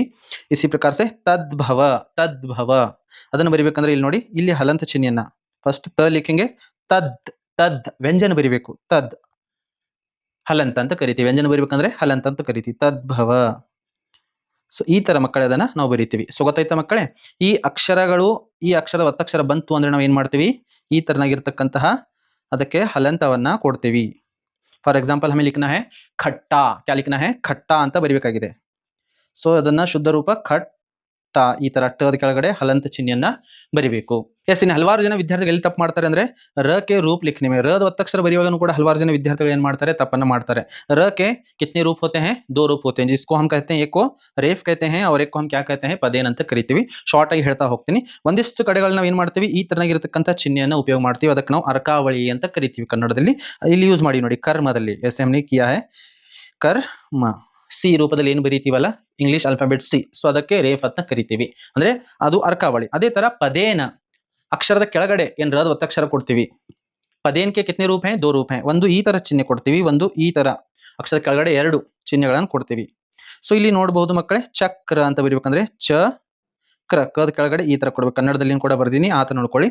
ಇನ್ನೊಂದು, ಈ ಎರಡು ಚಿಹ್ನೆ ಎಲ್ಲಿ ಕೊಡ್ತೀವಿ ಅಂದ್ರೆ ಟ ಔರ್ ಡ ಕೆ ನೀಚೆ, ಟ ಮತ್ತು ಡ ಕೆಳಗಡೆ ರದ ಒತ್ತಕ್ಷರ ಕೊಡಬೇಕು ಅಂದ್ರೆ ಈ ತರ ನಾವು ಚಿಹ್ನೆಯನ್ನು ತೆಗೆಯಂಗಿಲ್ಲ. ಯಾವ ತರ, ಈ ತರ ಚಿಹ್ನೆಯನ್ನ ನಾವು ತೆಗೆಯಂಗಿಲ್ಲ. ಹೊರತಾಗಿ ಯಾವ ತರ ತೆಗಿತೀವಿ, ಟ್ರ ಚಿಹ್ನೆಯನ್ನ ಬರಿಬೇಕು ಅಂದ್ರೆ ರಾಷ್ಟ್ರ. ಇಸ್ ಪ್ರಕಾರ ಸೆ ಹಮ್ ಟ ಔರ್ ಡ ಕೆ ನೀಚೆ, ಕೇವಲ ಎರಡು ಅಕ್ಷರ ಕೆಳಗೆ ನಾವು ಏನ್ ಮಾಡ್ತೀವಿ, ರದ ಒತ್ತಕ್ಷರವನ್ನ ಈ ತರ ಕೊಡ್ತೀವಿ. ಇಲ್ಲಿ ನೀವು ನೋಡಬಹುದು, ರಾಷ್ಟ್ರ ಬರಿಬೇಕಂದ್ರೆ ರಾಷ್ಟ್ರ. ಠೀಕ್ ಹೈ ಬಚ್ಚೋ, ಈ ತರನಾಗಿರ್ತಕ್ಕಂಥ ಚಿಹ್ನೆ ಕೊಡ್ತೀವಿ. ಡ್ರಮ್ ಬರಿಬೇಕಿತ್ತಂದ್ರೆ ಡ್ರ, ಡ್ರಮ್. ಇನ್ನು ಉಳಿದಿರತಕ್ಕಂಥ ಅಕ್ಷರ ಕೆಳಗಡೆ ಈ ತರನಾಗಿರ್ತಕ್ಕಂಥ ಚಿಹ್ನೆಯನ್ನು ಕೊಡ್ತೀವಿ. ಸೊ ಇದು ರದ ಒತ್ತಕ್ಷರ ಇದೆ. ಸೊ ಇಲ್ಲಿ ನೀವು ಮಿಸ್ಟೇಕ್ ಅನ್ನ ಮಾಡ್ತಾ ಇರ್ತೀರಾ, ಅದನ್ನ ನೀವು ತಿದ್ಕೊಳ್ಬೇಕು. ನೆಕ್ಸ್ಟ್ ಮಿಸ್ಟೇಕ್ ನಾವು ಎಲ್ಲಿ ಮಾಡ್ತೀವಿ, ಈ और ಈ ಕಿ ಮಾತ್ರ लगाने के अंदर छोटा ई और बड़ा ई, ಹ್ರಸ್ವ ದೀರ್ಘ ಅಂತ ಕರಿತೀವಲ್ಲ, ಸಣ್ಣ ಈ ಮತ್ತು ದೊಡ್ಡ ಈ, ಸರ್ವೇ ಸಾಮಾನ್ಯ ಲ್ಯಾಂಗ್ವೇಜ್ ಅಲ್ಲಿ ಹೇಳ್ಬೇಕಂದ್ರೆ ಸಣ್ಣ ಈ ಹಾಗೂ ದೊಡ್ಡ ಈ ಚಿಹ್ನೆ ಮಾತ್ರ ಅನ್ನು ಕೊಡ್ಬೇಕಂದ್ರೆ ಅಲ್ಲಿ ಕೂಡ ತಪ್ಪನ್ನ ಮಾಡ್ತೀವಿ. ಇಲ್ಲಿ ನೋಡಿ, ಒಂದಿಷ್ಟು ಎಕ್ಸಾಂಪಲ್ ಕೊಟ್ಟಿದ್ದೀನಿ, ಎಲ್ಲೆಲ್ಲಿ ಏನೇನು ಬಳಸಬೇಕಂತ ಹೇಳಿ. ಪಿತಾ, ಉಚ್ಚಾರಣೆ ಮಾಡುವಾಗನೂ ಕೂಡ ಚೆನ್ನಾಗಿ ಅದನ್ನು ಉಚ್ಚಾರಣೆ ಮಾಡಿ ಹೇಳಬೇಕು. ಪಿತಾ, ಪಿತಾ ಕೆ ಲಿಯೆ ಕ್ಯಾ ಆತಾ ಹೈ, ಛೋಟಿ ಈ ಕಿ ಮಾತ್ರ ಆತಿ ಹೈ, ಪೀತಾ. ನೋಡ್ರಿ ಇಲ್ಲಿ ಪೀತಾ, ಪಿತಾ ಪಿತಾ ನಾವು ಓದ್ಬೇಕು ಅಂದ್ರೆ ಅದೇ ತರ ಓದ್ತೀವಿ, ಪಿತಾ ಪೀತಾ ಅಂತ ಓದ್ಬೇಕು ಅದನ್ನ. ಸೊ ಅದಕ್ಕಾಗಿ ಓದುವಾಗನೇ ಲಕ್ಷ ಇಟ್ಟು ಅದನ್ನ ಓದ್ಬೇಕು.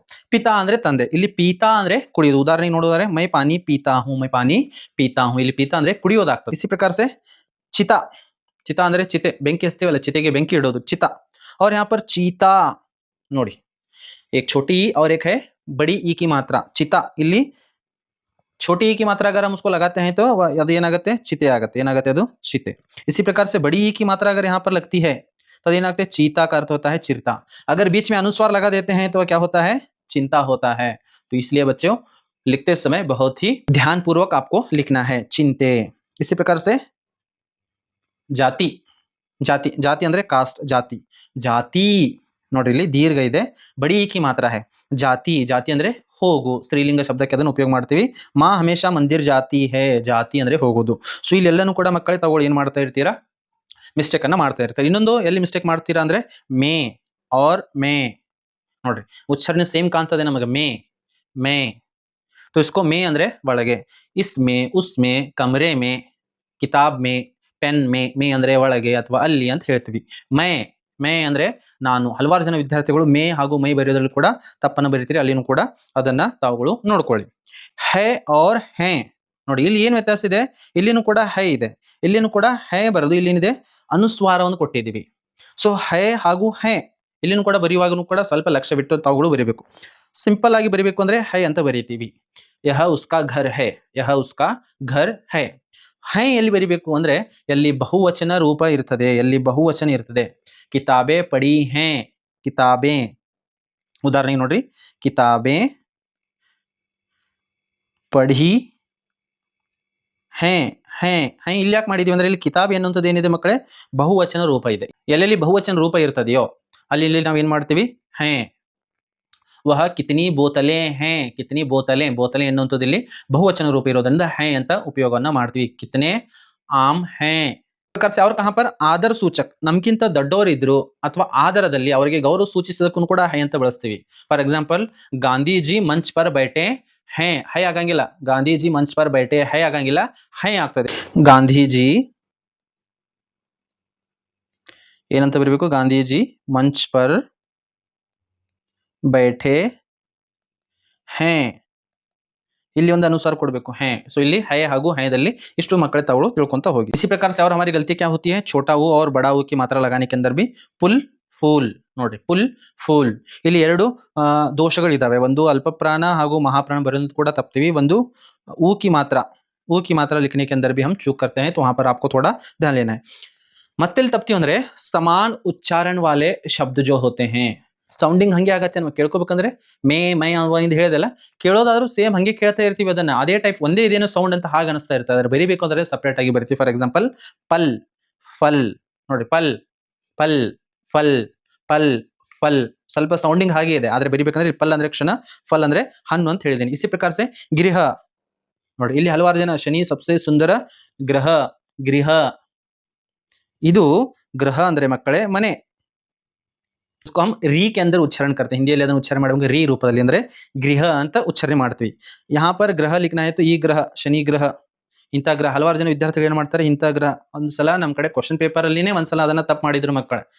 ಶನಿ ಗ್ರಹ ಬರೋದ್ ಬಿಟ್ಟು ಶನಿ ಗೃಹ ಅಂತ ಬರೆದಿದ್ರು. ಅಂದ್ರೆ ಇದನ್ನ रू का ಒತ್ತಕ್ಷರ वहां पर उन्होंने लगाया था. इसी प्रकार से एक समान दिखने वाले जो शब्द होते हैं आ ಒಂದೇ ತರ ಕಾಣ್ತಾ ಇರ್ತಾವೆ ಇವು, ಸ್ವಲ್ಪ ಚೇಂಜ್. अगर एक मात्रा आगे ज्यादा होती है तो आ होता है. ओ और औ लिखने के अंदर भी बहुत सारी दिक्कतें होती हैं. ಅಲ್ಲಿನೂ ಕೂಡ ಎ ಐ ಬರಿಬೇಕಂದ್ರೆ ಅದೇ ತರ ದ ಟ ಠ ಮತ್ತು ಡ ನೋಡಿ ಸ್ವಲ್ಪ ವ್ಯತ್ಯಾಸ ಇದೆ. ಇದು ಬರೆದ್ರೆ ಟ, ಹಲವಾರು ಜನ ವಿದ್ಯಾರ್ಥಿ ಟ ಬರೀತಾರೋ, ದ ಬರೀತಾರೋ, ಢ ಬರೀತಾರೋ, ಠ ಬರೀತಾರೋ ಗೊತ್ತೇ ಆಗುದಿಲ್ಲ. ಸ್ವಲ್ಪ ಅದನ್ನೇ ಸ್ವಲ್ಪ ಈ ರೌಂಡ್ ಅನ್ನ ಇಲ್ಲಿ ತನ ಒಯ್ದಿವಿ ಅಂದ್ರೆ ಅದೇನಾಗತ್ತೆ ಠ ಆಗತ್ತೆ. ಅಥವಾ ಇದನ್ನೇ ಇಲ್ಲಿ ಗಂಟು ಮಾಡಿ ಕೆಳಗಡೆ ಜಗಿದ್ವಿ ಅಂದ್ರೆ ದ ಆಗತ್ತೆ. ಅಥವಾ ಅದನ್ನೇ ಇಲ್ಲಿ ಮಾಡಿ ಗಂಟು ಅಷ್ಟೇ ಮಾಡಿ ಅಂದ್ರೆ ಢ ಆಗತ್ತೆ. ಸೊ ಇಲ್ಲಿನೂ ಕೂಡ ದ ಟ ಠ ಹಾಗೂ ಢ ಬರೆಯುವಾಗನು ಕೂಡ ಬಹಳಷ್ಟು ಲಕ್ಷ್ಯ ಕೊಟ್ಟು ಅದನ್ನ सेपरेट आगे ಅದನ್ನ क्लियर आगे बरेरी. इसी प्रकार से प और श के अंदर भी प, अगर प के अंदर हम इस प्रकार से एक खड़ी रेखा डालते हैं तो क्या होता है, वो श होता है. व और ब ಇಲ್ಲಿ ವ ಇದೆ, ವ ಹೊಟ್ಟೆಯಲ್ಲಿ ಒಂದು ಲೈನ್ ಎಳೆದಿವಿ ಅಂದ್ರೆ ಏನಾಗ್ತದೆ, ಅದು ಬ ಆಗ್ತದೆ. ಭ और म, ಭವನ್ನ ಹೀಗೆ ಬರಿತೀವಿ. ಇಲ್ಲಿ ಏನಾಗ್ತದೆ ಮಕ್ಕಳೇ, ಇಲ್ಲಿ ಒಂದು ಗಂಟು ಬರ್ತದೆ. इसी प्रकार से म लिखना है तो यहाँ पर ಗಂಟು ಅಲ್ಲಿ ಬರೋದಿಲ್ಲ. ಧ और ಘ, ಹಲವಾರು ಜನ ವಿದ್ಯಾರ್ಥಿಗಳು ಧ ಹಾಗೂ ಘ ಬರೆಯುವಾಗ ಇಲ್ಲಿ ಗಂಟ ಬಂತು ಅಂದ್ರೆ ಅದು ಧ ಇರ್ತದೆ ಮಕ್ಕಳೇ, ಗಂಟು ಇರ್ಲಿಲ್ಲ ಅಂದ್ರೆ ಅದು ಘ ಇರ್ತದೆ. ಏನಿರ್ತದೆ, ಘ ಇರ್ತದೆ. ಧ ಧ ಧನುಷ್, ಘ घंटा. ಧ ಹಾಗೂ ಧ ಬರೆಯುವಾಗ ಹಲವಾರು ಜನ ವಿದ್ಯಾರ್ಥಿಗಳು ತಪ್ಪನ್ನ ಮಾಡ್ತಾರೆ. ಯ और ಥ लिखने के अंदर भी ಯ ಹಾಗೂ ಥ ಬರೆಯುವಾಗನು ಕೂಡ ಹಲವಾರು ಜನ ವಿದ್ಯಾರ್ಥಿ ತಪ್ಪು ಬರೀತಾರೆ. ಗಂಟ ಇರ್ಲಿಲ್ಲ ಅಂದ್ರೆ ಅದು ಯ, ಗಂಟ್ ಈ ತರ ಇತ್ತು ಅಂದ್ರೆ ಅದು ಥ, ಈ ತರ ಥ. ಸೊ ಅಲ್ಲಿನೂ ಕೂಡ ಯ ಬರೀತಾರೋ ಥ ಬರೀತಾರೋ ಗೊತ್ತೇ ಆಗೋದಿಲ್ಲ. ಸೊ ಅದಕ್ಕಾಗಿ ಯ ಹಾಗೂ ಥ ಬರೆಯುವಾಗನು ಕೂಡ ಕ और ಫ लिखने के अंदर भी ಚ और ಜ. ಮೊದಲೇ ಹೇಳಿದೀನಿ ನಾನು, ಚ ಬರಿಬೇಕಂದ್ರೆ ಫಸ್ಟ್ ಲೈನ್ ಬರ್ತದೆ, ಆಮೇಲೆ ಈ ತರ ರೌಂಡ್ ಬರ್ತದೆ. ಜ ಬರಿಬೇಕಂದ್ರೆ ಒಂದು ಲೈನ್ ಬರಂಗಿಲ್ಲ, ರೌಂಡ್ ಆದ್ಮೇಲೆ ಒಂದು ಲೈನ್ ಬರ್ತದೆ, ಅದು ಏನಾಗ್ತದೆ ಜ ಆಗ್ತದೆ. ಚ ಹಾಗೂ ಜ ಬರೆಯುವಾಗನು ಕೂಡ ಬಹಳಷ್ಟು ಚೆನ್ನಾಗಿಟ್ಟು ಕೇಳಿ. ಎಸ್, ಇನ್ನು ಮೇನ್ ಇಂಪಾರ್ಟೆಂಟ್ ಹಾಗೂ ಕನ್ಫ್ಯೂಷನ್ ಎಲ್ಲಿ ಮಾಡ್ಕೊಂತೀವಿ ಅಂದ್ರೆ ಹಲವಾರು ಜನ ಕಾಮೆಂಟ್ ಅಲ್ಲಿ ಕೂಡ ಕೇಳಿದ್ರು, ಕೀ और ಕೀ ಕಾ ಪ್ರಯೋಗ, ಕೀ ಕೀ ಕೀ ಕೀ ಪ್ರಯೋಗವನ್ನ ಎಲ್ಲಿ ಮಾಡಬೇಕು, ಹೇಗೆ ಮಾಡಬೇಕು ಸರ್, ಹಲವಾರು ಕನ್ಫ್ಯೂಷನ್ ಇದಾವೆ ಸರ್. ಅದನ್ನ ಕೀ ಯಾವಾಗ ಬಳಸಬೇಕು, ಕೀ ಯಾವಾಗ ಬಳಸಬೇಕು ಒಂದು ಗೊತ್ತೇ ಆಗೋದಿಲ್ಲ ಸರ್ ಅಂತ ಹಲವಾರು ಜನ ಕಮೆಂಟ್ ನನ್ನ ವಿದ್ಯಾರ್ಥಿಗಳು ಸಹಿತ ಕೇಳ್ತಾ ಇರ್ತಾರೆ. ಸೊ ಹಾಗಾಗಿ ಒಂದಿಷ್ಟು ನಿಮಗೆ ತಿಳಿಸುವಂತ ಪ್ರಯತ್ನವನ್ನು ಮಾಡಿ ಲಾಸ್ಟಿಗೆ ಒಂದು ಟ್ರಿಕ್ ಅನ್ನು ಹೇಳ್ತೀನಿ. ಸೊ ಅದನ್ನ ನೀವು ಬಳಸ್ಕೊಂಡ್ರಿ ಅಂದ್ರೆ ನೀವು ಈಸಿಯಾಗಿ ಅದನ್ನ ಬರೀತೀರಾ. ಸೊ ಕೀ को हम इंग्लिश के अंदर कहते हैं कंजक्शन और प्रिपोजिशन. ಕೀ ಅನ್ನ ಏನಂತ ಕರಿತೀವಿ, ಪ್ರಿಪೋಸಿಷನ್ ಅಂತ ಕರಿತೀವಿ. ಒಟ್ಟು ಮೊದಲನೇದಾಗಿ ಏನ್ ನೋಡೋಣ, ಕೀ ಸಣ್ಣ ಕೀ ಇದನ್ನ ಎಲ್ಲೆಲ್ಲಿ ಬಳಸ್ತೀವಿ ಅನ್ನೋದನ್ನ ನೋಡೋದಾದ್ರೆ, ಯಹ ಹೋತಾ ಹೈ ಹಮಾರೆ ಕಾರಣ ಬೋಧಕ ಅಂದ್ರ ಸಮುಚ್ಚ ಬೋಧಕ. ಸಮುಚ್ಚ ಅಂದ್ರೆ ಎರಡು ವಾಕ್ಯಗಳನ್ನ ಕೂಡಿಸೋದಕ್ಕೆ. ಎರಡು ವಾಕ್ಯಗಳು ಕೂಡ್ತಾ ಇದ್ವು ಅಂದ್ರೆ ಎರಡು ವಾಕ್ಯಗಳನ್ನ ಕೂಡಿಸುವಂತದ್ದು, ಅಥವಾ उसको हम कहते हैं योजक भी कहते हैं, ಅಥವಾ ವಿಕಲ್ಪ का बोल हम ಯೋಜಕ भी दो वाक्यों को मिलाना, ಎರಡು ವಾಕ್ಯಗಳನ್ನ ಕೂಡಿಸುವುದಕ್ಕೆ ಕೀ ಯೂಸ್ ಉಪಯೋಗವನ್ನು ಮಾಡ್ತೀವಿ. ಫಾರ್ ಎಕ್ಸಾಂಪಲ್ ನೋಡ್ರಿ, ನಿಮ್ ಪುಸ್ತಕದಲ್ಲಿ ಇದೆ ಅದು, ರಾಮ್ ನೇ ಕಹ. ಇದು ಕರೆಕ್ಟ್ ಇದೆಯಾ ವಾಕ್ಯ, ರಾಮ್ ನೇ ಕಹ ವಾಕ್ಯ ಓಕೆನಾ? ಎಸ್, ಓಕೆ ಇದೆ. ರಾಮ್ ನೇ ಕಹ कि के पिताजी का नाम दशरथ है. ನೋಡಿ ಮಕ್ಕಳು, ಇಲ್ಲಿ उसने कहा, ಇದೊಂದು ವಾಕ್ಯ ಕರೆಕ್ಟ್ ಇದೆ, ಕರೆಕ್ಟ್ ಇದೆ ವಾಕ್ಯ, ತಪ್ಪೇನೂ ಇಲ್ಲ. उसके पिताजी का नाम दशरथ है, ಇದು ಕೂಡ ಒಂದು ವಾಕ್ಯ. ಇದೊಂದು ವಾಕ್ಯ ಹಾಗೂ ಇದೊಂದು ವಾಕ್ಯ, ಈ ಎರಡು ವಾಕ್ಯ ಕೂಡಿಸ್ಬೇಕಂದ್ರೆ ಅವಾಗ ನಾವೇನ್ ಮಾಡ್ತೀವಿ, ಕೀ ಅನ್ನು ಉಪಯೋಗ ಮಾಡ್ತೀವಿ. ಗೊತ್ತಾಯ್ತಾ ಮಕ್ಕಳೇ? ಕ್ಲಿಯರ್ ಆಯ್ತಾ? ಎರಡು ವಾಕ್ಯಗಳನ್ನ ಕೂಡಿಸ್ಬೇಕು ಅಂದ್ರೆ. ಇನ್ನೊಂದು ವಾಕ್ಯ ನೋಡೋಣ. मैं बाहर निकला ही था. ಎಸ್, ಇದೊಂದು ವಾಕ್ಯ ಇದೆ, ಸರಿನಾ? ಇದೊಂದು ವಾಕ್ಯ ಇದೆ. ಮೈ ಬಾಹರ್ ನಿಕ್ಲಾ ಹಿ ಥಾ, ಇದು ಸಾರ್ಥಕಾರ್ಥ ಕೊಡುವಂತ ಒಂದು ವಾಕ್ಯ. ಸೊ ಇಲ್ಲಿ ನಾವ್ ಏನ್ ಮಾಡ್ತೀವಿ, ಮೈ ಬಾಹರ್ ನಿಕ್ಲಾ ಹಿ ಥಾ ಕಿ ಬಾರಿಶ್ ಆ ಗೈ. ಬಾರಿಶ್ ಆ, ಮೈ ಬಾಹರ್ ನಿಕ್ಲಾ ಹಿ ಥಾ ಕಿ ಬಾರಿಶ್ ಆ ಗೈ. ಸೊ ಇಲ್ಲಿನೂ ಕೂಡ ನೋಡಬಹುದು, ಇಲ್ಲಿ ಒಂದು ಏನಿದೆ ಮಕ್ಕಳೇ, ಇಲ್ಲೊಂದು ಸಾರ್ಥಕ ವಾಕ್ಯ ಇದೆ, ಇದನ್ನು ಕೂಡ ಬಾರಿಶ್ ಆ ಗೈ, ಇದು ಕೂಡ ಸಾರ್ಥಕ ವಾಕ್ಯ. ಸೊ ಎರಡು, ಗೊತ್ತಾಯ್ತಾ ಮಕ್ಕಳೇ? ಎರಡು ವಾಕ್ಯಗಳನ್ನ ಕೂಡಿಸುವಾಗ ನಾವೇನ್ ಮಾಡ್ತೇವೆ, ಕಿ ಅಂದ್ರೆ ಸಣ್ಣ ಕೀಯನ್ನು ಬಳಸ್ತೀವಿ. ಇಷ್ಟು ಗೊತ್ತಾಯ್ತು ಅಂತ ನನ್ನ ಮಕ್ಕಳೇ ನಾನು ತಿಳ್ಕೊತೀನಿ. ಇನ್ನೊಂದು ಕಡೆ ಎಲ್ಲಿ ಕೀಯನ್ನು, ಸಣ್ಣ ಕೀಯನ್ನು ಎಲ್ಲಿ ಬಳಸ್ತೀವಿ, इसको हम कहां पर प्रयोग करते हैं, जहां पर विकल्प होता है. जहां पर क्या होता है, ವಿಕಲ್ಪ ಇರ್ತದೆ. ವಿಕಲ್ಪ ಅಂದ್ರೆ ಆಯ್ಕೆ ಇರ್ತದೆ. ಏನಂತ ಆಯ್ಕೆ ಇರ್ತದೆ, ತುಮ್ ಚಾಯ್ ಪಿಯೋಗಿ ಕಿ ಕಾಫಿ, ಚಾಯ್ ಬೇಕಾ ಅಥವಾ ಕಾಫಿ ಬೇಕಾ, ಚಾಯ್ ಪಿಯೋಗಿ ಕಿ ಕಾಫಿ. ಸೊ ಇಲ್ಲಿ ಆಯ್ಕೆ ಇದೆ, ಚಹಾ ಹಾಗೂ ಕಾಫಿ, ಯಾವ್ದ್ರಲ್ಲಿ ಯಾವ್ದು ಬೇಕು ನಿನ್ಗೆ, ಎರಡರಲ್ಲಿ ಯಾವ್ದು ಬೇಕು, ಎರಡು ಆಯ್ಕೆಗಳಿದಾವೆ, ಚಹಾ ಮತ್ತು ಕಾಫಿ. ಸೊ ಅಂತಹ ವಾಕ್ಯಗಳಲ್ಲಿನೂ ಕೂಡ ನಾನು ಬರಿತೀನಿ ನೋಡಿ ಅದನ್ನ, ತುಮ್ ಚಹಾ ಪಿಯೋಗೆ ಕಿ ಕಾಫಿ. ಸೊ ಇಲ್ಲಿನೂ ಕೂಡ ಏನ್ ಮಾಡ್ತೀವಿ, ಕೀಯನ್ನು ಉಪಯೋಗ ಮಾಡ್ತೀವಿ. ಇಲ್ಲಿನೂ ಕೂಡ ಏನ್ ಮಾಡ್ತೀವಿ ಮಕ್ಕಳೇ, ಕೀಯನ್ನ ಉಪಯೋಗವನ್ನ ಮಾಡ್ತೀವಿ. ಸೊ ಅದನ್ನ ಮತ್ತೆ ಎಲ್ಲಿ ಮುಂದೆ ಪ್ರಶ್ನಾರ್ಥಕ ಚಿಹ್ನೆ ಇರ್ತದೆ, ಅಂದ್ರೆ ಅಲ್ಲಿ ಬಹು ಆಯ್ಕೆ ಇರ್ತದೆ. ತುಮ್ ಕ್ರಿಕೆಟ್ ಖೇಲೋಗೆ ಕಿ ಫುಟ್ಬಾಲ್, ಹೈನಾ, ತುಮ್ ಕ್ರಿಕೆಟ್ ಖೇಲೋಗೆ ಕಿ ಫುಟ್ಬಾಲ್. ಕ್ರಿಕೆಟ್ ಹಾಗೂ ಫುಟ್ಬಾಲ್ ನಡುವೆ ನಮ್ಗೆ ಏನ್ ಬೇಕು, ಅಲ್ಲಿ ಆಯ್ಕೆ ಬೇಕು, ಅಲ್ಲಿನೂ ಕೂಡ ಏನ್ ಬರಿತೀವಿ, ಕೀಯನ್ನು ಉಪಯೋಗ ಮಾಡ್ತೀವಿ. ರಾಮ್ ಆಯಾ ಕಿ ರಮೇಶ್, ರಾಮ ಬಂದನೋ ಅಥವಾ ರಮೇಶ ಬಂದನೋ, ಇಲ್ಲಿನೂ ಕೂಡ ಆಯ್ಕೆ ಇದೆ, ರಾಮ್ और ರಮೇಶ್ के अंदर ರಾಮ್ ಆಯಾ ಕಿ ರಮೇಶ್. ಸೊ ಇಂಥವೆಲ್ಲ ಕೂಡ ನಾವು ಏನ್ ಮಾಡ್ತೀವಿ, ಕಿ ಸಣ್ಣ ಕೀಯನ್ನು ಉಪಯೋಗ ಮಾಡ್ತೀವಿ. ಮತ್ತೆ ಎಲ್ಲೆಲ್ಲಿ ಅಂದ್ರೆ ಒಂದಿಷ್ಟು ವರ್ಡಿಂಗ್ಸ್ ಗಳಿದಾವೆ, ಜಬ್ ಕಿ, जब की, क्योंकि, क्योंकि, बल्कि, ಎಲ್ಲ ಶಬ್ದಗಳಲ್ಲಿ ನಾವು ಸಣ್ಣ ಕೀಯನ್ನ, यानी कि छोटी की का हम उपयोग करते हैं. अब हम देखेंगे बड़ी की. ಈಗ ನಾವು ಏನ್ ನೋಡೋಣ ಅಂದ್ರೆ, ದೊಡ್ಡ ಕೀಯನ್ನ ಎಲ್ಲಿ ಉಪಯೋಗ ಮಾಡಬೇಕು, ದೊಡ್ಡ ಕೀ. बड़ी की का उपयोग हम कहां कहां करते हैं, ये इसको हम कहां करते हैं, संज्ञा या सर्वनाम का संबंध किसी दूसरे वाक्य से जोड़ने के लिए, अथवा संज्ञा या सर्वनाम का संबंध किसी दूसरे संज्ञा या सर्वनाम से जोड़ने के लिए. उदाहरण सहित ನಾನು ನಿಮಗೆ ಏನು ಮಾಡ್ತೀನಿ, ತಿಳಿಸ್ಕೊಡ್ತೀನಿ. भारत की राजधानी, भारत की राजधानी, ಭಾರತ್ ಕಿ ರಾಜಧಾನಿ. ನೋಡ್ರಿ, ಇಲ್ಲಿ ಭಾರತ ಎನ್ನುವಂಥದ್ದು ಸಂಜ್ಞಾ ಶಬ್ದ ಇದೆ. ಸೊ ಅದರ ನಂತರ ಏನ್ ಬಂದಿದೆ, ಕಿ ಅಂತ ಬಂದಿದೆ. ಭಾರತ್ ಕಿ ರಾಜಧಾನಿ ದಿಲ್ಲಿ ಹೇ. ठीक है, ಇಲ್ಲಿ ಏನಾಗಿದೆ ಅಂದ್ರೆ, ಸಂಜ್ಞಾ ಅಥವಾ ಇದರ ಒಂದು ಸಂಬಂಧ ಎದರ ಜೊತೆ ಕಲಿಸ್ಕೊಡ್ತಾ ಇದೆ, ಇನ್ನೊಂದು ವಾಕ್ಯದ ಜೊತೆ ಕಲ್ಪಿಸಿ ಕೊಡುವಾಗ ಅದರ ಸಂಬಂಧವನ್ನ, संज्ञा अथवा सर्वनाम का संबंध क्या होता है, दूसरे वाक्य के साथ जुड़ता है, वहां पर हम की का प्रयोग करते हैं. ಇಲ್ಲಿ की ಅನ್ನ ಏನ್ ಮಾಡ್ತೀವಿ, ಉಪಯೋಗವನ್ನ ಮಾಡ್ತೀವಿ. इसी प्रकार से यह राम की पुस्तक है, यह राम की पुस्तक. ಇಲ್ಲಿನೂ ಕೂಡ ರಾಮ್ ಕಿ, ಇಲ್ಲಿ ಸಂಜ್ಞಾ ಶಬ್ದ ಇದೆ, ಇಲ್ಲಿ ಪುಸ್ತಕ ಅಂತ ಬಂದಿದೆ. ಸೊ ಗೊತ್ತಾಯ್ತಾ ಮಕ್ಕಳೇ? ಈ ತರನಾಗಿ ಇನ್ನೊಂದು ಎಲ್ಲಿ ಬಳಸ್ತೀವಿ ಅಂದ್ರೆ, जिसका क्रिया रूप के अंत में, क्रिया के अंत में लास्ट शब्द ने की इತ್ತು ಅಂದ್ರೆ, ಫಾರ್ ಎಕ್ಸಾಂಪಲ್ ಇಲ್ಲಿ ನೋಡುವುದಾದ್ರೆ, ಮೈನೆ ಪರೀಕ್ಷಾ ಪಾಸ್ ಕಿ, ಭೂತಕಾಲದಲ್ಲಿರುವಂತಹ ವಾಕ್ಯವನ್ನು ಹೇಳೋದಕ್ಕೆ ಲಾಸ್ಟಿಗೆ ಕಿ ಬಂತು ಅಂದ್ರೆ, ಮೈನೆ ಪರೀಕ್ಷಾ ಪಾಸ್ ಕಿ. ಉದಾಹರಣೆಗೆ ನಾನು ಇಲ್ಲಿ ಬರೀತೀನಿ ನೋಡಿ, ಮೈನೆ ಪರೀಕ್ಷಾ ಪಾಸ್ ಕಿ. ಗೊತ್ತಾಯ್ತಾ? ಲಾಸ್ಟಿಗೆ ಕಿ, ಖತಮ್, hello, tata, bye bye, last ಕೀನೇ ಇರ್ತದೆ, ಅದರ ಮುಂದೆ ಏನು ವಾಕ್ಯ ಇರಂಗಿಲ್ಲ, ಅಲ್ಲಿಗೆ ವಾಕ್ಯ ಕಂಪ್ಲೀಟ್ ಆಗ್ತದೆ. ಅದು ಲಾಸ್ಟ್ ಅಲ್ಲಿ ಇತ್ತು ಅಂದ್ರೆ ಅದು ಏನಾಗ್ತದೆ ಮಕ್ಕಳೇ, ಕೀ ಎನ್ನುವಂಥದ್ದನ್ನು ಉಪಯೋಗ ಮಾಡ್ತೀವಿ. ಏನ್ ಮಾಡ್ತೀವಿ ಮಕ್ಕಳೇ, ಕೀ ಎನ್ನುವಂಥದ್ದನ್ನು ಉಪಯೋಗ ಮಾಡ್ತೀವಿ. ठीक है, ಇಲ್ಲಿ ಅದನ್ನು ಉಪಯೋಗ ಮಾಡ್ತೀವಿ. ಸೊ ಇನ್ನು ನಿಮಗೆ ಒಂದು ಇನ್ನೂ ಕನ್ಫ್ಯೂಷನ್ ಆಗ್ತಾ ಇದೆ, ಈಸಿ ಆಗಿರುವಂತ ಟ್ರಿಕ್ ಅನ್ನ ಕೊಡ್ತೀನಿ. ಎರಡೇ ಎರಡು ಮಾತನ್ನ ನೆನಪಿಟ್ಕೊಳ್ಳಿ. ಸಣ್ಣ ಕೀ ಏನಿದೆಯಲ್ಲ, ಈ ಕೀ ಎಲ್ಲಿದೆ, ಇದು ವಾಕ್ಯದ ನಡುವೆ ಉಪಯೋಗ ಆಗ್ತದೆ. ಎಲ್ಲಿ ಆಗ್ತದೆ ಮಕ್ಕಳೇ, ವಾಕ್ಯದ ನಡುವೆ. ಫಾರ್ ಎಕ್ಸಾಂಪಲ್, ಮೈನೆ ಕಹಾ ತಾ ಕಿ, ಒಂದು ವಾಕ್ಯ ಬರೀತೀನಿ ನೋಡಿ, राम ने कहा कि उसके पिता दशरथ हैं.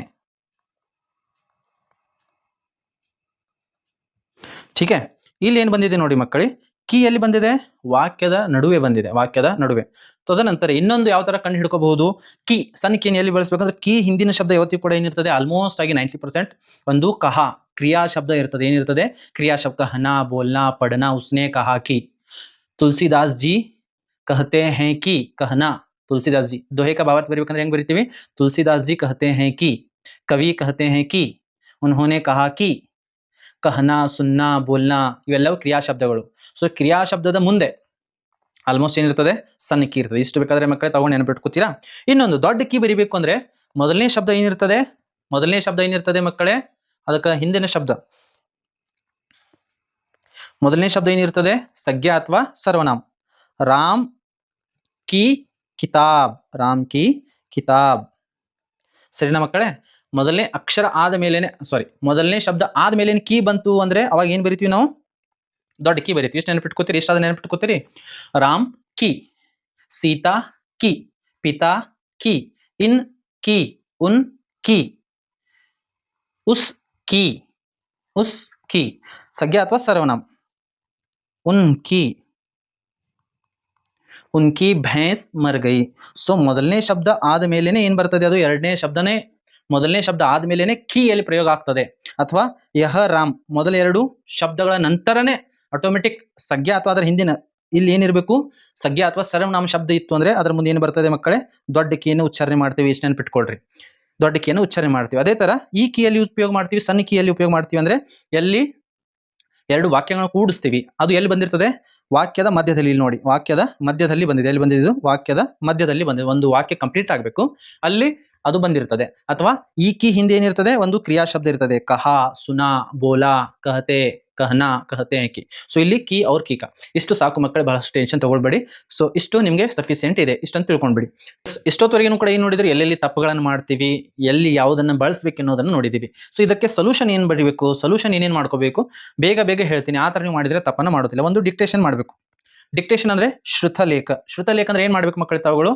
ಪುಸ್ತಕ ನೋಡಿ ಬರೆಯೋದಿಲ್ಲ ಯಾರಾದ್ರೂ ಹೇಳೋದನ್ನ ಕೇಳಿ ಬರಿಬೇಕು ಯಾರಾದ್ರೂ ಸುನ್ಕರ್ ಲಿಖನೆ ಅಭ್ಯಾಸ ಕರ್ನ ಕೇಳಿ ಬರಿಬೇಕು ಕೇಳಿ ನಿಮ್ಮ ಶಿಕ್ಷಕರು ಹೇಳ್ತಾ ಇದ್ರು ಅಥವಾ ನಿಮ್ಮ ಫ್ರೆಂಡ್ಸ್ ಯಾರು ಹೇಳ್ತಾ ಇದ್ರು ಅಥವಾ ನಿಮ್ಮ ಮನೆಯಲ್ಲಿ ಯಾರು ಅಣ್ಣ ಅಕ್ಕ ತಂಗಿ ಯಾರಾದ್ರೂ ಹೇಳ್ತಾ ಇದ್ರು ಅದನ್ನ ಕೇಳಿಸ್ಕೊಂಡು ಬರಿಬೇಕು ಅವಾಗ ನಮಗೆ ಗೊತ್ತಾಗ್ತದೆ ಆಮೇಲೆ ಅದನ್ನ ಕ್ರಾಸ್ ಚೆಕ್ ಮಾಡ್ಕೋಬೇಕು ಯಾವಾಗ ನಾನು ಎಲ್ಲೆಲ್ಲಿ ಏನೇನು ತಪ್ಪು ಮಾಡ್ತಾ ಇದ್ದೀನಿ ಅಂತ ಫಸ್ಟ್ ಅಲ್ಲಿ ಆಮೇಲೆ ಅಲ್ಪಪ್ರಾಣ और ಮಹಾಪ್ರಾಣ ಮೇ ಅಂತರ್ ಸಮझे ಅಲ್ಪಪ್ರಾಣ ಹಾಗೂ ಮಹಾಪ್ರಾಣದಲ್ಲಿ ಅಂತರವನ್ನು ತಿಳ್ಕೋಬೇಕು ಪಲ್ ಫಲ್ ಇಲ್ಲಿ ಅಂತರವನ್ನು ತಿಳ್ಕೋಬೇಕು ಧನ್ ಘನ್ ಇಲ್ಲಿ ಅಂತರವನ್ನು ತಿಳ್ಕೋಬೇಕು ಸೊ ಎಲ್ಲ ಅಂತರ ಯಾವಾಗ ಗೊತ್ತಾಗ್ತದೆ ಅಂದ್ರೆ ನಾವು ಓದುವಾಗ ಮುಖ್ಯವಾಗಿರುವಂತದ್ದು ಪढ़ते समय ಶುದ್ಧ ರೂಪ ಸೇ ಪಡೆ ಓದುವಾಗನೇ ಕರೆಕ್ಟ್ ಆಗಿ ಓದಬೇಕು ಪಲ್ ಅಂತ ಓದ್ತಿರ್ತೀವಿ ಪಲ್ಲು ಅಥವಾ ಫಲ್ಲು ಕರೆಕ್ಟ್ ಆಗಿ ಓದಿರೋದೇ ಇಲ್ಲ ಸೊ ಅದಕ್ಕಾಗಿ ಯಾವಾಗ ನಾವು ಸಹಿ ಉಚ್ಚಾರಣಕ್ಕೆ ಸಾಥ್ ನಾವು ಓದುವಾಗ ಕೂತೀವಿ ಅಂದ್ರೆ ಯಾವುದು ನಮಗೆ ಕಷ್ಟ ಅನಿಸ್ತದೆ ಅದನ್ನು ಸ್ವಲ್ಪ ಹೊರಗಡೆ ಅದನ್ನ ಸೌಂಡ್ ಬರುವ ಹಾಗೆ ಅನ್ಬೇಕು ಪ್ರಧಾನಾಧ್ಯಾಪಕ್ ಜಲೋರ್ಮಿ ಮಹೋತ್ಸವ ಅದನ್ನ ಜೋರಾಗಿ ಅನ್ನಿ ಅವಾಗ ನಿಮಗೆ ಪ್ರೊನೌನ್ಸಿಯೇಷನ್ ಉಚ್ಚಾರಣೆ ಕರೆಕ್ಟ್ ಆಯಿತು ಅಂದ್ರೆ ಅದನ್ನ ಕರೆಕ್ಟ್ ಆಗಿ ಕೂಡ ಬರೀತೀರಾ ಅಂತ ಶಬ್ದಗಳನ್ನ ಏನ್ ಮಾಡ್ಬೇಕು ಸಹಿ ಉಚ್ಚಾರಣೆಗೆ ಸಾಥ್ ಓದುವಾಗನೇ ಅದನ್ನ ಕರೆಕ್ಟ್ ಆಗಿ ಓದಬೇಕು ಇನ್ನು ಓದುವಾಗ ಏನ್ ಮಾಡ್ತೀವಿ ಅಂದ್ರೆ ಓದುವಾಗ ನಾವು ಎರಡು ವಸ್ತುಗಳನ್ನ ಬಳಸ್ತೀವಿ ಒಂದು ನಾವು ಫೇರ್ ಕಾಪಿಯನ್ನು ಬಳಸ್ತೀವಿ ಇನ್ನೊಂದು ಪುಸ್ತಕನ ಬಳಸ್ತೀವಿ ಸೊ ನಾವ್ ಏನ್ ಮಾಡಿರ್ತೀವಪ್ಪ ಅಂತಂದ್ರೆ ಒಂದು ಹಲವಾರು ಸಲ ನಾನು ಕೂಡ ತಪ್ಪನ್ನ ಮಾಡ್ತೀನಿ ನಾನು ಕೂಡ ನಿಮಗೆ ಹೇಳುವಾಗ ಹಲವಾರು ಸಲ ತಪ್ಪನ್ನ ಮಾಡಿರ್ತೀನಿ ಯಾಕಂದ್ರೆ ನಾವು ಬರೆಯುವಾಗ ಅದನ್ನ ಸಹಜ ಇರ್ತದೆ ನಾವು ತಪ್ಪು ಮಾಡಿರ್ತೀವಿ ನಾವು ಫೇರ್ ಬರೆಯುವಾಗನೂ ಕೂಡ ಏನ್ ಮಾಡಿರ್ತೀವಿ ತಪ್ಪುಗಳನ್ನ ಮಾಡಿರ್ತೀವಿ ಸೊ ಅದಕ್ಕಾಗಿ ಪುಸ್ತಕವನ್ನ ಓದ್ರಿ ಏನು ಓದಬೇಕು ಪುಸ್ತಕವನ್ನ ಶುದ್ಧ ಲಿಪಿ ಇರ್ತದೆ ನಾವು ಬರೆಯುವಾಗ ಫೇರ್ ಅಲ್ಲಿ ತಪ್ಪು ಬರೆದಿರ್ತೀವಿ ಅದನ್ನೇ ಓದ್ಕೊಂಡು ಹೋಗಿರ್ತೀವಿ ಪರೀಕ್ಷೆಯಲ್ಲಿ ಹಾಗೆ ಬರೀತೀವಿ ಅದೇನಾಗುತ್ತೆ ಮಾರ್ಕ್ಸ್ ಅಲ್ಲಿ ನಮ್ದು ಅರ್ಧ ಮಾರ್ಕ್ಸ್ ಕಟ್ ಆಗುತ್ತೆ ಇನ್ನೊಂದು ಏನ್ ಮಾಡ್ಬೇಕು ಅಂದ್ರೆ ಪढ़ते समय आपको कठिन शब्दों को लिखकर अभ्यास करें ಓದುವಾಗ ನಮಗೆ ಯಾವ ಶಬ್ದ ಕಠಿಣ ಅನಿಸ್ತದೆ ಓದ್ಕೊಂತ ಕೂತೀವಿ ಅಪ್ಪ ಇದನ್ನ ಹೆಂಗ್ ಬರಿಬೇಕು ಅಂತ ಅನ್ಸಿರ್ತದಲ್ಲ ಅಲ್ಲೇ ಒಂದ್ 2-3 ಸಲ ಅದನ್ನ ಬರೆತೆಗಿರಿ ಪರೀಕ್ಷೆಯಲ್ಲಿ ಕರೆಕ್ಟ್ ಆಗಿ ಮಕ್ಕಳಿಗೆ ನಿಮಗೆ ಅದು ನೆನಪು ಬರುತ್ತೆ ಸೊ ಯಾವ್ದು ಕಠಿಣ ಶಬ್ದಗಳು ಇರ್ತವೆ ಅದನ್ನ ಒಂದ್ ಸೈಡ್ ಏನ್ ಮಾಡಿ ಒಂದು ಪೇಜ್ ಅಲ್ಲಿ ಅದನ್ನ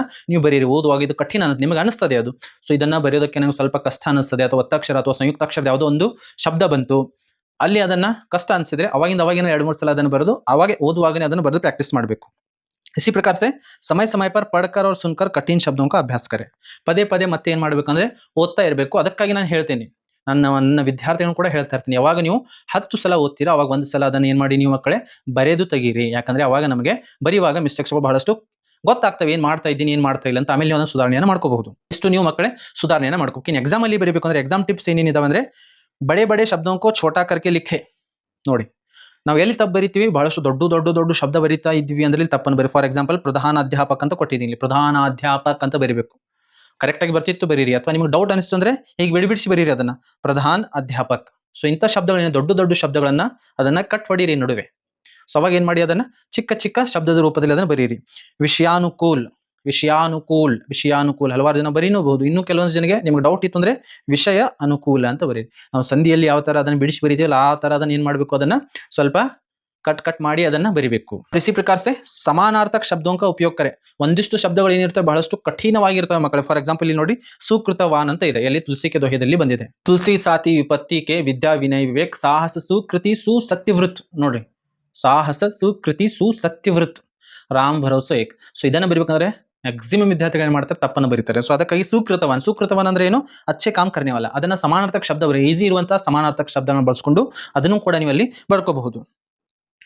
ಎಸ್, ಇನ್ ಪತ್ರ ಬರೆಯುವಾಗನೂ ಕೂಡ ಮೈ ಸ್ಕೂಲ್ ಮೇ ಉಪಸ್ಥಿತ್ ನಹಿ ರಹುಂಗಾ, ಉಪಸ್ಥಿತ್ ಅಂತ ಬರಿಬೇಕು ಅಂದ್ರೆ ಹಲವಾರು ಜನ ವಿದ್ಯಾರ್ಥಿಗಳು ಅದನ್ನ ಏನ್ ಮಾಡ್ತಾರೆ, ತಪ್ಪನ್ನ ಮಾಡ್ತಾರೆ. ಸೊ ಅದನ್ನೇ ಸಮಾನಾರ್ಥಕ ಶಬ್ದ ಮೈ ಸ್ಕೂಲ್ ನಹಿ ಆ ಪಾਉਂಗಾ ಅಥವಾ ಮೈ ಸ್ಕೂಲ್ ನಹಿ ಜಾವುಂಗಾ, ಈ ತರ ಸಿಂಪಲ್ ಆಗಿ ಸರಳ ವಾಕ್ಯದಿಂದ ಬಳಸ್ಕೊಂಡು ಬರಿಬೇಕು. ನೆಕ್ಸ್ಟ್ ನಿಮ್ಗೆ ಹಾಗೇನಾದ್ರೂ ಟಫ್ ಅನಿಸ್ತಿತ್ತು ಅಂದ್ರೆ ನಿಮ್ಮ ಆನ್ಸರ್ ಶೀಟ್ ಲಾಸ್ಟ್ ಗೆ ರಫ್ ಪೇಜ್ ಕಾ ಉಪಯೋಗ ಕರ್ನಾ ಹೈ. ಲಾಸ್ಟ್ ಪೇಜ್ ಅಲ್ಲಿ ಏನ್ ಮಾಡಿ, ಈ ತರ ಒಂದು ಪೇಜ್ ಇತ್ತು ಅಂದ್ರೆ ಅದರಲ್ಲಿ ಅಡ್ಡ ಲೈನ್ ಹಾಕಿ ಮೇಲ್ಗಡೆ ಬರೀರಿ ಫಾರ್ ರಫ್ ಯೂಸ್ ಓನ್ಲಿ ಅಂತ, ಅಥವಾ ಕಚ್ಚಾ ಅಂತ ಬರೀರಿ.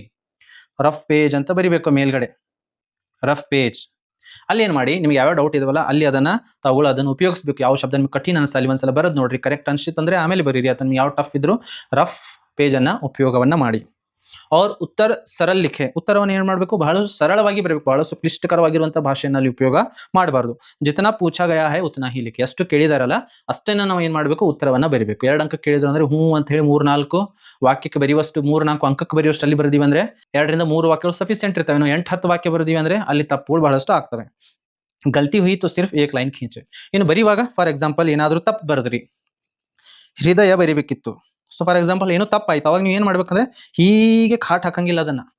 ಅವಾಗ ನೀವು ಏನ್ ಮಾಡ್ಬೇಕು ಮಕ್ಕಳೇ, ಜಸ್ಟ್ ಹೃದಯ ಇಷ್ಟು ಬರೆದ್ರಿ ಅಂದ್ರೆ ಜಸ್ಟ್ ಹಿಂಗ್ ಒಂದು ಲೈನ್, ಜಸ್ಟ್ ಹೀಗೆ ಒಂದು ಲೈನ್ ಅನ್ನ ಎಳೆದ್ ಬಿಡ್ರಿ, ಅಥವಾ ಈ ತರ ಕ್ರಾಸ್ ಮಾರ್ಕ್ ಕೂಡ ಹಾಕ್ಬಹುದು. ಜಸ್ಟ್ ಕ್ಲೀನ್ ಆಗಿರ್ಬೇಕು ನಮ್ಮ ಪೇಪರ್. ನಿಬಂಧ ಲೇಖನ ಬರೆಯುವಾಗ ಏನ್ ಮಾಡ್ತೀವಿ, ಹಲವಾರು ತಪ್ಪುಗಳನ್ನ ಮಕ್ಕಳೇ ಮಾಡ್ತಾ ಇರ್ತೀವಿ. ಸೊ ಅವಾಗ ನಾವ್ ಏನ್ ಮಾಡ್ಬೇಕಂದ್ರೆ ರಫ್ ಪೇಜ್ ಉಪಯೋಗವನ್ನ ಮಾಡಬೇಕು. ರಫ್ ಪೇಜ್ ಮೇ ಶಬ್ದ और ವಾಕ್ಯ, ಯಾಕಂದ್ರೆ ನಿಬಂಧ ಬರೆಯುವಾಗ ನಮಗೆ ವಾಕ್ಯ ಕರೆಕ್ಟ್ ಇದೆಯೋ ಅಥವಾ ತಪ್ಪಿದೆಯೋ ಗೊತ್ತಾಗೋದಿಲ್ಲ, ಈ ಶಬ್ದ ಕರೆಕ್ಟು ತಪ್ಪು. ಸೊ ಅದಕ್ಕಾಗಿ ಹಲವಾರು ವಾಕ್ಯ ಹಾಗೂ ಶಬ್ದಗಳನ್ನ ಏನ್ ಮಾಡ್ರಿ, ರಫ್ ಪೇಜ್ ಅಲ್ಲಿ ಬರೀರಿ. ಆಮೇಲೆ ಅಲ್ಲಿ ಬುಲೆಟ್ ಪಾಯಿಂಟ್ಸ್ ಅನ್ನು ಕೊಟ್ಟಿರ್ತಾರಲ್ಲ, ಫಾರ್ ಎಕ್ಸಾಂಪಲ್ ಜನಸಂಖ್ಯಾ ಅಂತ ಕೊಟ್ಟಿದ್ರು, ಜನಸಂಖ್ಯಾಕ್ಕೆ ಪರಿಣಾಮ, ಜನಸಂಖ್ಯಾಕ್ಕೆ ಪರಿಹಾರ ಉಪಾಯ ಅಂತ ಕೊಟ್ಟಿರ್ತಾರೆ. उसके बाद में हमें उपसंहार लिखना है. ಸೊ ಉಪಸಂಹಾರದಲ್ಲಿ ಯಾವ ಶಬ್ದ ಬಳಸಬೇಕು ಅದನ್ನ ಫಸ್ಟ್ ರಫ್ ಅಲ್ಲಿ ಬರ್ಕೊಂಡು ಇಟ್ಕೊಳ್ಳಿ ನೀವು. ತದನಂತರ ಇದನ್ನ ಉಪಸಂಹಾರದಲ್ಲಿ ಬಳಸಿದ್ರೆ ಇದು ಕರೆಕ್ಟ್ ಆಗಿರುತ್ತೆ. ಇದು ಪರಿಹಾರ ಉಪಾಯದಲ್ಲಿ ಈ ಪಾಯಿಂಟ್ ಅನ್ನು ಬಳಸಿದ್ರೆ ಕರೆಕ್ಟ್ ಆಗಿರುತ್ತೆ. ಆಮೇಲೆ ಅದನ್ನ ರೀಅರೇಂಜ್ ಮಾಡ್ಕೊಳ್ಳಿ. ಫಸ್ಟ್ ಏನಾದ್ರು ಟಫ್ ಅನಿಸ್ತು ಅಥವಾ ನಿಮಗೆ ವಾಕ್ಯ ರಚನೆ ಬರಲಿಲ್ಲ ಅಂದ್ರೆ ರಫ್ ಪೇಜ್ ಅಲ್ಲಿ ಅದನ್ನ ಬಳಸ್ಕೊಳ್ಳಿ. ರಫ್ ಪೇಜ್ ಅನ್ನ ಬಳಸ್ಕೊಳ್ಳಿ. ರಫ್ ಪೇಜ್ ಬಳಸ್ಕೊಂಡು ಅಲ್ಲಿ ಏನಾದರೂ ತಪ್ಪಿದ್ರು ಕೂಡ ಅದನ್ನ ಆಮೇಲೆ ಸರಿ ಮಾಡ್ಕೊಂಡು ಈ ಕಡೆ ಕರೆಕ್ಟ್ ಆನ್ಸರ್ ರೂಪದಲ್ಲಿ ಬರೆಯೋರು. ರ್ಯಾಂಕ್ ಪಡ್ಕೋಬೇಕು, ಹಿಂದಿಯಲ್ಲಿ ರ್ಯಾಂಕ್ ಪಡಿಬೇಕು ಅಂದ್ರೆ ಒಂದಿಷ್ಟು ಪಾಯಿಂಟ್ಸ್ ಗಳನ್ನು ಕೊಟ್ಟಿದ್ದೀನಿ. ಏನೇನ್ ಮಾಡ್ಬೇಕು ಅಂದ್ರೆ ಹ್ಯಾಂಡ್ ರೈಟಿಂಗ್ ನಮ್ದು ಏನಿರಬೇಕು, ಶುದ್ಧವಾಗಿರಬೇಕು. ಎಸ್, ಹ್ಯಾಂಡ್ ರೈಟಿಂಗ್ ನಮ್ದು ಏನಿರಬೇಕು, ಬಹಳಷ್ಟು ಚೆನ್ನಾಗಿ ದುಂಡಾಗಿರುವಂತ ರೈಟಿಂಗ್ ಇತ್ತು ಅಂದ್ರೆ, ನಾನು ಎಲಿವೇಟರ್ ನಾನು ಪೇಪರ್ ಚೆಕ್ ಮಾಡಕ್ ಹೋದಾಗ ಫಾರ್ ಎಕ್ಸಾಂಪಲ್ ನೀವು ಏನೂ ತಪ್ಪು ಬರೆದಿದ್ರು ಅಂದ್ರೂ ಕೂಡ ರೈಟಿಂಗ್ ನೋಡ್ಕೊಂಡೇ ನಮ್ಮ ಕೈ ಓಡ್ತಾ ಇರ್ತವೆ ಹಾಗೆ. ಸೊ ಅದಕ್ಕಾಗಿ ಮೊದಲು 2-3-4 ಪೇಜ್ ಆದ್ರೂ ಏನ್ ಬರೀ, ನೀಟ್ ಆಗಿರುವಂಥ ಹ್ಯಾಂಡ್ ರೈಟಿಂಗ್. ಆಮೇಲೆ ಬರೀತಾ ನಾವಾದ್ರೂ ಬರೀಬೇಕಂದ್ರೆ ಆಮೇಲೆ ಬರೀತಾ ರೈಟಿಂಗ್ ನಮ್ದು ಏನಾಗ್ತದೆ, ಕೆಡ್ತಾ ಹೋಗ್ತದೆ. ಆದ್ರೆ ಸ್ಟಾರ್ಟಿಂಗ್ ಪೇಜ್ಗಳಾದ್ರೂ ಒಂದು 2-3 ಪೇಜ್ ಆದ್ರೂ ರೈಟಿಂಗ್ ಶುದ್ಧವಾಗಿರಲಿ, ನೀಟ್ ಆಗಿರಲಿ, ಪೇಪರ್ ಕ್ಲೀನ್ ಆಗಿರಲಿ, ಹ್ಯಾಂಡ್ ರೈಟಿಂಗ್ ಬಹಳಷ್ಟು ಚೆನ್ನಾಗಿರ್ಬೇಕು. ಮಾರ್ಕ್ ಇಂಪಾರ್ಟೆಂಟ್ ವರ್ಡ್ಸ್, ಗೊತ್ತಾಯ್ತಾ? ಇದಂತೂ ಆಲ್ಮೋಸ್ಟ್ ಎಲ್ಲರ ಜನ ಗೊತ್ತಿದೆ. ಎಲ್ಲೆಲ್ಲಿ ಇಂಪಾರ್ಟೆಂಟ್ ಶಬ್ದಗಳಿದಾವೆ ಅದರ ಕೆಳಗಡೆ ಏನ್ ಮಾಡಬೇಕು, ಪೆನ್ಸಿಲ್ ಇಂದ ಅಂಡರ್ಲೈನ್. ಅದನ್ನ ನೋಡಿದ್ರೆ ಸಾಕು ನಮಗೆ ಈ ಉತ್ತರ ವಿದ್ಯಾರ್ಥಿ ಕರೆಕ್ಟ್ ಬರ್ದಿದ್ದಾನೆ ಅಂತ. ಬೈ ಚಾನ್ಸ್ ಅಲ್ಲಿ ಗ್ರಾಮೆಟಿಕಲ್ ಮಿಸ್ಟೇಕ್ ಆದ್ರೂ ಸಹಿತ ನಾವು ಏನಾಗಿರ್ತೀವಿ, ಅದೇ ತರ ಕೈಗಳನ್ನ ಓಡಿರ್ತವೆ. ಕ್ಲೀನ್ ಅಂಡ್ ನೀಟ್ ಆನ್ಸರ್ಸ್ ಅಂತ ಕೊಟ್ಟಿದ್ದೀನಿ. ಸೊ ಪೇಪರ್ ಬಹಳಷ್ಟು ಕ್ಲೀನ್ ಆಗಿರ್ಬೇಕು. ಗಿಜಿ ಅಂತ ಕಾಟ್ ಹಾಕೋದು, ತದನಂತರ ಬಹಳಷ್ಟು ಎಲ್ಲ ಅವಾಗ ತಪ್ಪು ಮಾಡೋದು, ಆ ತರದ ಮಾಡೋದಕ್ಕೆ ಹೋಗ್ಬಿಡಿ. Serial question number with answers ನೋಡಿ, ಇದು ಬಹಳಷ್ಟು ಮುಖ್ಯವಾಗಿರುವಂತದ್ದು. ಯಾಕಂದ್ರೆ ನಮ್ಮ ವ್ಯಾಲ್ಯೂಟರ್ ಸರಿ ಎಲ್ಲಿ ಖರಾಬ್ ಆಗ್ತದೆ ಅಂದ್ರೆ, ಒಬ್ಬ ವಿದ್ಯಾರ್ಥಿ 1ನೇ ಪ್ರಶ್ನೆಗೆ ಉತ್ತರ ಎಲ್ಲಿ ಬರ್ದಿರ್ತಾನೆ, ಫಸ್ಟ್ ಪೇಜ್ ಅಲ್ಲಿ ಬರ್ದಿರ್ತಾನೆ. 2ನೇ ಪ್ರಶ್ನೆಗೆ ಉತ್ತರ 4ನೇ ಅಥವಾ 5ನೇ ಪೇಜ್ ಅಲ್ಲಿ ಬರ್ದಿರ್ತಾನೆ. ಮತ್ತೆ ಒಂದು 7ನೇ 8ನೇ ಪ್ರಶ್ನೆ ಲಾಸ್ಟ್ ಪೇಜ್ ಅಲ್ಲಿ ಬರ್ದಿರ್ತಾನೆ. ಅವಾಗ ನಾವು ಹುಡುಕಾಡ್ ಕೂತ್ಕೊಡ್ಬೇಕಾಗ್ತದೆ ಅವಾಗ. ಸೊ ಹಾಗಾಗಿ ವ್ಯಾಲ್ಯೂಟರ್ಸ್ಗೆ ಟೆನ್ಷನ್ ಕೊಡೋದಕ್ಕೆ ಹೊಟ್ಟೆ ಹೋಗಬೇಡಿ. ಅವರು ಟೆನ್ಷನ್ ತಗೊಂಡ್ರು ಅಂದ್ರೆ ಮಾರ್ಕ್ಸ್ ಕಟ್ ಮಾಡ್ತಾರೆ. ಸೊ ಹಾಗಾಗಿ ಆಲ್ಮೋಸ್ಟ್ ತಪ್ಪೇನಿಲ್ಲ, ಬೇರೆ ಕಡೆ ಬರೆದ್ರೆ ತಪ್ಪಿಲ್ಲ. ಆದ್ರೆ ಸೀರಿಯಲ್ ಆಗಿ ಬರೆದ್ರಿ ಅಂದ್ರೆ ಒಂದ್ ಕಡೆನೆ ವ್ಯಾಲ್ಯೂಟರ್ ಮೈಂಡ್ ಏನಿರುತ್ತೆ, ಶಾಂತ ಇರ್ತದೆ. ಸೊ ಹಾಗಾಗಿ ಆಲ್ಮೋಸ್ಟ್ ಸೀರಿಯಲ್ ಆಗಿ ಬರ್ಕೋದಕ್ಕೆ ಹೋಗೋದನ್ನ ಅಭ್ಯಾಸ ಆಲ್ಮೋಸ್ಟ್ ಸೀರಿಯಲ್ ಆಗಿ ಬರೆಯೋದನ್ನ ರೂಢಿ ಮಾಡ್ಕೊಳ್ಳಿ. ಬೈ ಚಾನ್ಸ್ 1 ಅಥವಾ 1 or 2 ಯಾವುದು ನಿಮ್ಗೆ ನೆನಪು ಬರಲಿಲ್ಲ ಅಂದ್ರೂ ಸಹಿತ ಅದನ್ನ ಒಂದೆರಡು ಲಾಸ್ಟಿಗೆ ಬರೀರಿ. ಆದರೆ ನಾನು ಹೇಳಿದಲ್ಲ, 1ನೇ ಆನ್ಸರ್ 1ನೇ ಪೇಜಲ್ಲಿ ಇರುತ್ತೆ, 2ನೇ ಆನ್ಸರ್ ಎಲ್ಲಿ ಇರುತ್ತೆ 4ನೇ ಅಥವಾ 5ನೇ ಪೇಜಲ್ಲಿ ಇರುತ್ತೆ, 3ನೇ ಆನ್ಸರ್ 6ನೇ 7ನೇ ಪೇಜಲ್ಲಿ ಇರುತ್ತೆ. ಸಿಂಗಲ್ ಹೀಗೆ ಬರೆದ್ರೆ ಅವರು ವ್ಯಾಲ್ಯೂಯೇಟರ್ಸ್ ಏನು ಮಾಡ್ಕೊತಾರೆ, BP ಅವರಿಗೆ ಹೆಚ್ಚಾಗಿ ಬಿಡುತ್ತೆ. ಆಮೇಲೆ ಒಂದ್ಸಲ ಅದನ್ನ ರೀಚೆಕ್ ಮಾಡ್ಕೊ, ಬರ್ದಿದ್ದೆಲ್ಲವನ್ನ ರೀಚೆಕ್ ಅನ್ನ ಮಾಡ್ಕೊಳ್ಳಿ. ಆಮೇಲೆ ಉತ್ತರಗಳು ಕೂಡ ಹೇಗಿರಬೇಕು, ಸಿಂಪಲ್ ಅಂಡ್ ಸ್ವೀಟ್ ಆನ್ಸರ್ಸ್ ಇರಬೇಕು. ಸಿಂಪಲ್ ಆಗಿರ್ಬೇಕು, ಎಷ್ಟು ಕೇಳಿದ್ರೆ ಅಷ್ಟೇ ಉತ್ತರವನ್ನ ಬರೀಬೇಕು. MCQ ಕ್ರಮಾಕ್ಷರ ಸ್ಪಷ್ಟ ನೋಡಿ, MCQ ಕ್ವಶನ್ ಬರೆಯುವಾಗ 1ನೇ ಕ್ವಶನ್ ನಂಬರ್ ಅಲ್ಲಿ ಆಪ್ಷನ್ ಆ ಅಂತ ಬರೆದು ಅದರ ಮುಂದೆ ಉತ್ತರವನ್ನು ಬರೀಬೇಕು. ಕ್ರಮಾಕ್ಷರ ಏನು ಕೊಟ್ಟಿದಾರಲ್ಲ, ಅ ಇ ಅಥವಾ ಅ ಬ ಅಥವಾ ABCD ಅಂತ ಕೊಟ್ಟಿರ್ತಾರಲ್ಲ, ಸೊ ಅದನ್ನ ಕರೆಕ್ಟ್ ಆಗಿ ಮೆನ್ಷನ್ ಮಾಡಬೇಕು ಮಕ್ಕಳೇ. ಸೊ ಅದು ಕೂಡ ಬಹಳಷ್ಟು ಮುಖ್ಯವಾಗಿರುವಂತದ್ದು. ಇನ್ನ ನಿಬಂಧ ಬರೆಯುವಾಗ ಹೆಡ್ಡಿಂಗ್ ಅನ್ನ, सब हेडिंग ಅನ್ನ, जनसंख्या की समस्या, विषय प्रवेश, उसके बाद में हमें लिखना है जनसंख्या वृद्धि के कारण, परिहार उपाय, उपसंहाರ, ಹೀಗೆ ಸಬ್ ಟೈಟಲ್ಸ್. ಅದರ ಕೆಳಗಡೆ ಬುಲೆಟ್ ಪಾಯಿಂಟ್ಸ್ ಗಳಿದ್ರೆ ಚೆನ್ನಾಗಿ ನೀಟ್ ಆಗಿರುವಂತದನ್ನ ಬರೆದ್ರೆ ಮಕ್ಕಳೇ 4 ಮಾರ್ಕ್ಸ್ ಫಿಕ್ಸ್ ಅಲ್ಲಿಂದ ಬರ್ತವೆ. और 3-4 अंकों के प्रश्नों के अंदर जहां पर ಎಲ್ಲಿ ನೆಸೆಸಿಟಿ ಇದೆ, ಆಲ್ಮೋಸ್ಟ್ 3 ಹಾಗೂ 4 ವಾಕ್ಯದ್ದು 4 ಅಂಕದ ಏನು ಉತ್ತರಗಳಿರ್ತವೆ ಅಲ್ಲಿ ಆಲ್ಮೋಸ್ಟ್ ಏನಿರ್ತವೆ ನಾವು ಪಾಯಿಂಟ್ಸ್ ಗಳನ್ನ ಹಾಕಿ ಬರೆದ್ರು ತಪ್ಪಿಲ್ಲ ಹಿಂದಿಯಲ್ಲಿ. ಯಾಕಂದ್ರೆ ನಮ್ಗೆ ಕೀ ಆನ್ಸರ್ ಕೊಟ್ಟಾಗ ಪಾಯಿಂಟ್ಸ್ ರೂಪದಲ್ಲಿ ಇರುತ್ತೆ. ಸೊ ಅಲ್ಲಿ 3 and 4 ಮಾರ್ಕ್ಸ್ ಕ್ವಶನ್ ಬರೆಯುವಾಗ ಎಲ್ಲೆಲ್ಲಿ ನೆಸೆಸಿಟಿ ಇದೆ ಅಲ್ಲಿ ಪಾಯಿಂಟ್ಸ್ ಗಳನ್ನ ಹಾಕಿ ಅದನ್ನ ಬರೆದ್ರೆ ತಪ್ಪಿಲ್ಲ, ಅದನ್ನ ಆ ತರ ಬರೀರಿ. ಎಸ್, ಏಕ್ ಪೇಜ್ ಮೇ ಬಹುತ್ ಜ್ಯಾದಾ ಭೀಡ್ ಭಾಡ್ ಮತ್ ಕರೋ. ಒಂದೇ ಪೇಜ್ ಅಲ್ಲಿ ಲೈನ್ ಬಿಡ್ಲಾರ್ದೆ 10-14 ಕ್ವಶನ್ ಅಲ್ಲೇ ಒಂದೇ ಪೇಜ್ ಅಲ್ಲಿ ಒಂದು ಕೂಡ ಲೈನ್ ಬಿಡ್ಲಾರ್ದೆ ಅಲ್ಲೇ ತುಂಬಿಸಿವಿ.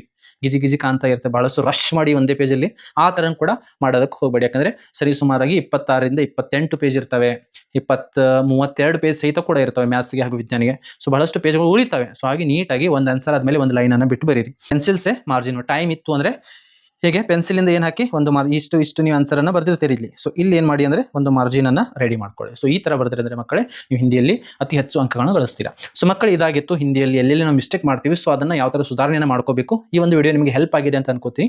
ಅತಿ ಹೆಚ್ಚಿಗೆ ನಿಮ್ಮ ವಿದ್ಯಾರ್ಥಿಗಳ ಜೊತೆಗೆ ನಿಮ್ಮ ಫ್ರೆಂಡ್ಸ್ಗಳ ಜೊತೆಗೆ ಇದನ್ನ ಶೇರ್ ಮಾಡಿ. ಬಹಳಷ್ಟು ಲಾಂಗ್ ಆಗಿರುವಂತ ವಿಡಿಯೋ ಆಗಿದೆ, ಆದರೂ ಸಹಿತ ಇರಲಿ. ಯಾಕಂದ್ರೆ ಇಷ್ಟಾದ್ರೂ ನಮಗೆ ಸಮಯ ಬೇಕು, ಇನ್ನು ಬಹಳಷ್ಟು ಇದಾವೆ. ಇಷ್ಟಾದ್ರೂ ಕರೆಕ್ಷನ್ ನಾವು ಮಾಡ್ಕೊಂಡು ಚೆನ್ನಾಗಿ ಅಭ್ಯಾಸ ಮಾಡಿದೆ ಅಂದ್ರೆ ಹಿಂದಿಯಲ್ಲಿ 80ಕ್ಕೆ 80 ಅಂಕಗಳು ನೀವು ಕೂಡ ತಗೋತೀರಾ. ಮತ್ತೆ ನಾವು ಭೇಟಿ ಹೋಗೋಣ ಮುಂದಿನ ವಿಡಿಯೋದಲ್ಲಿ. ಜೈ ಹಿಂದ್.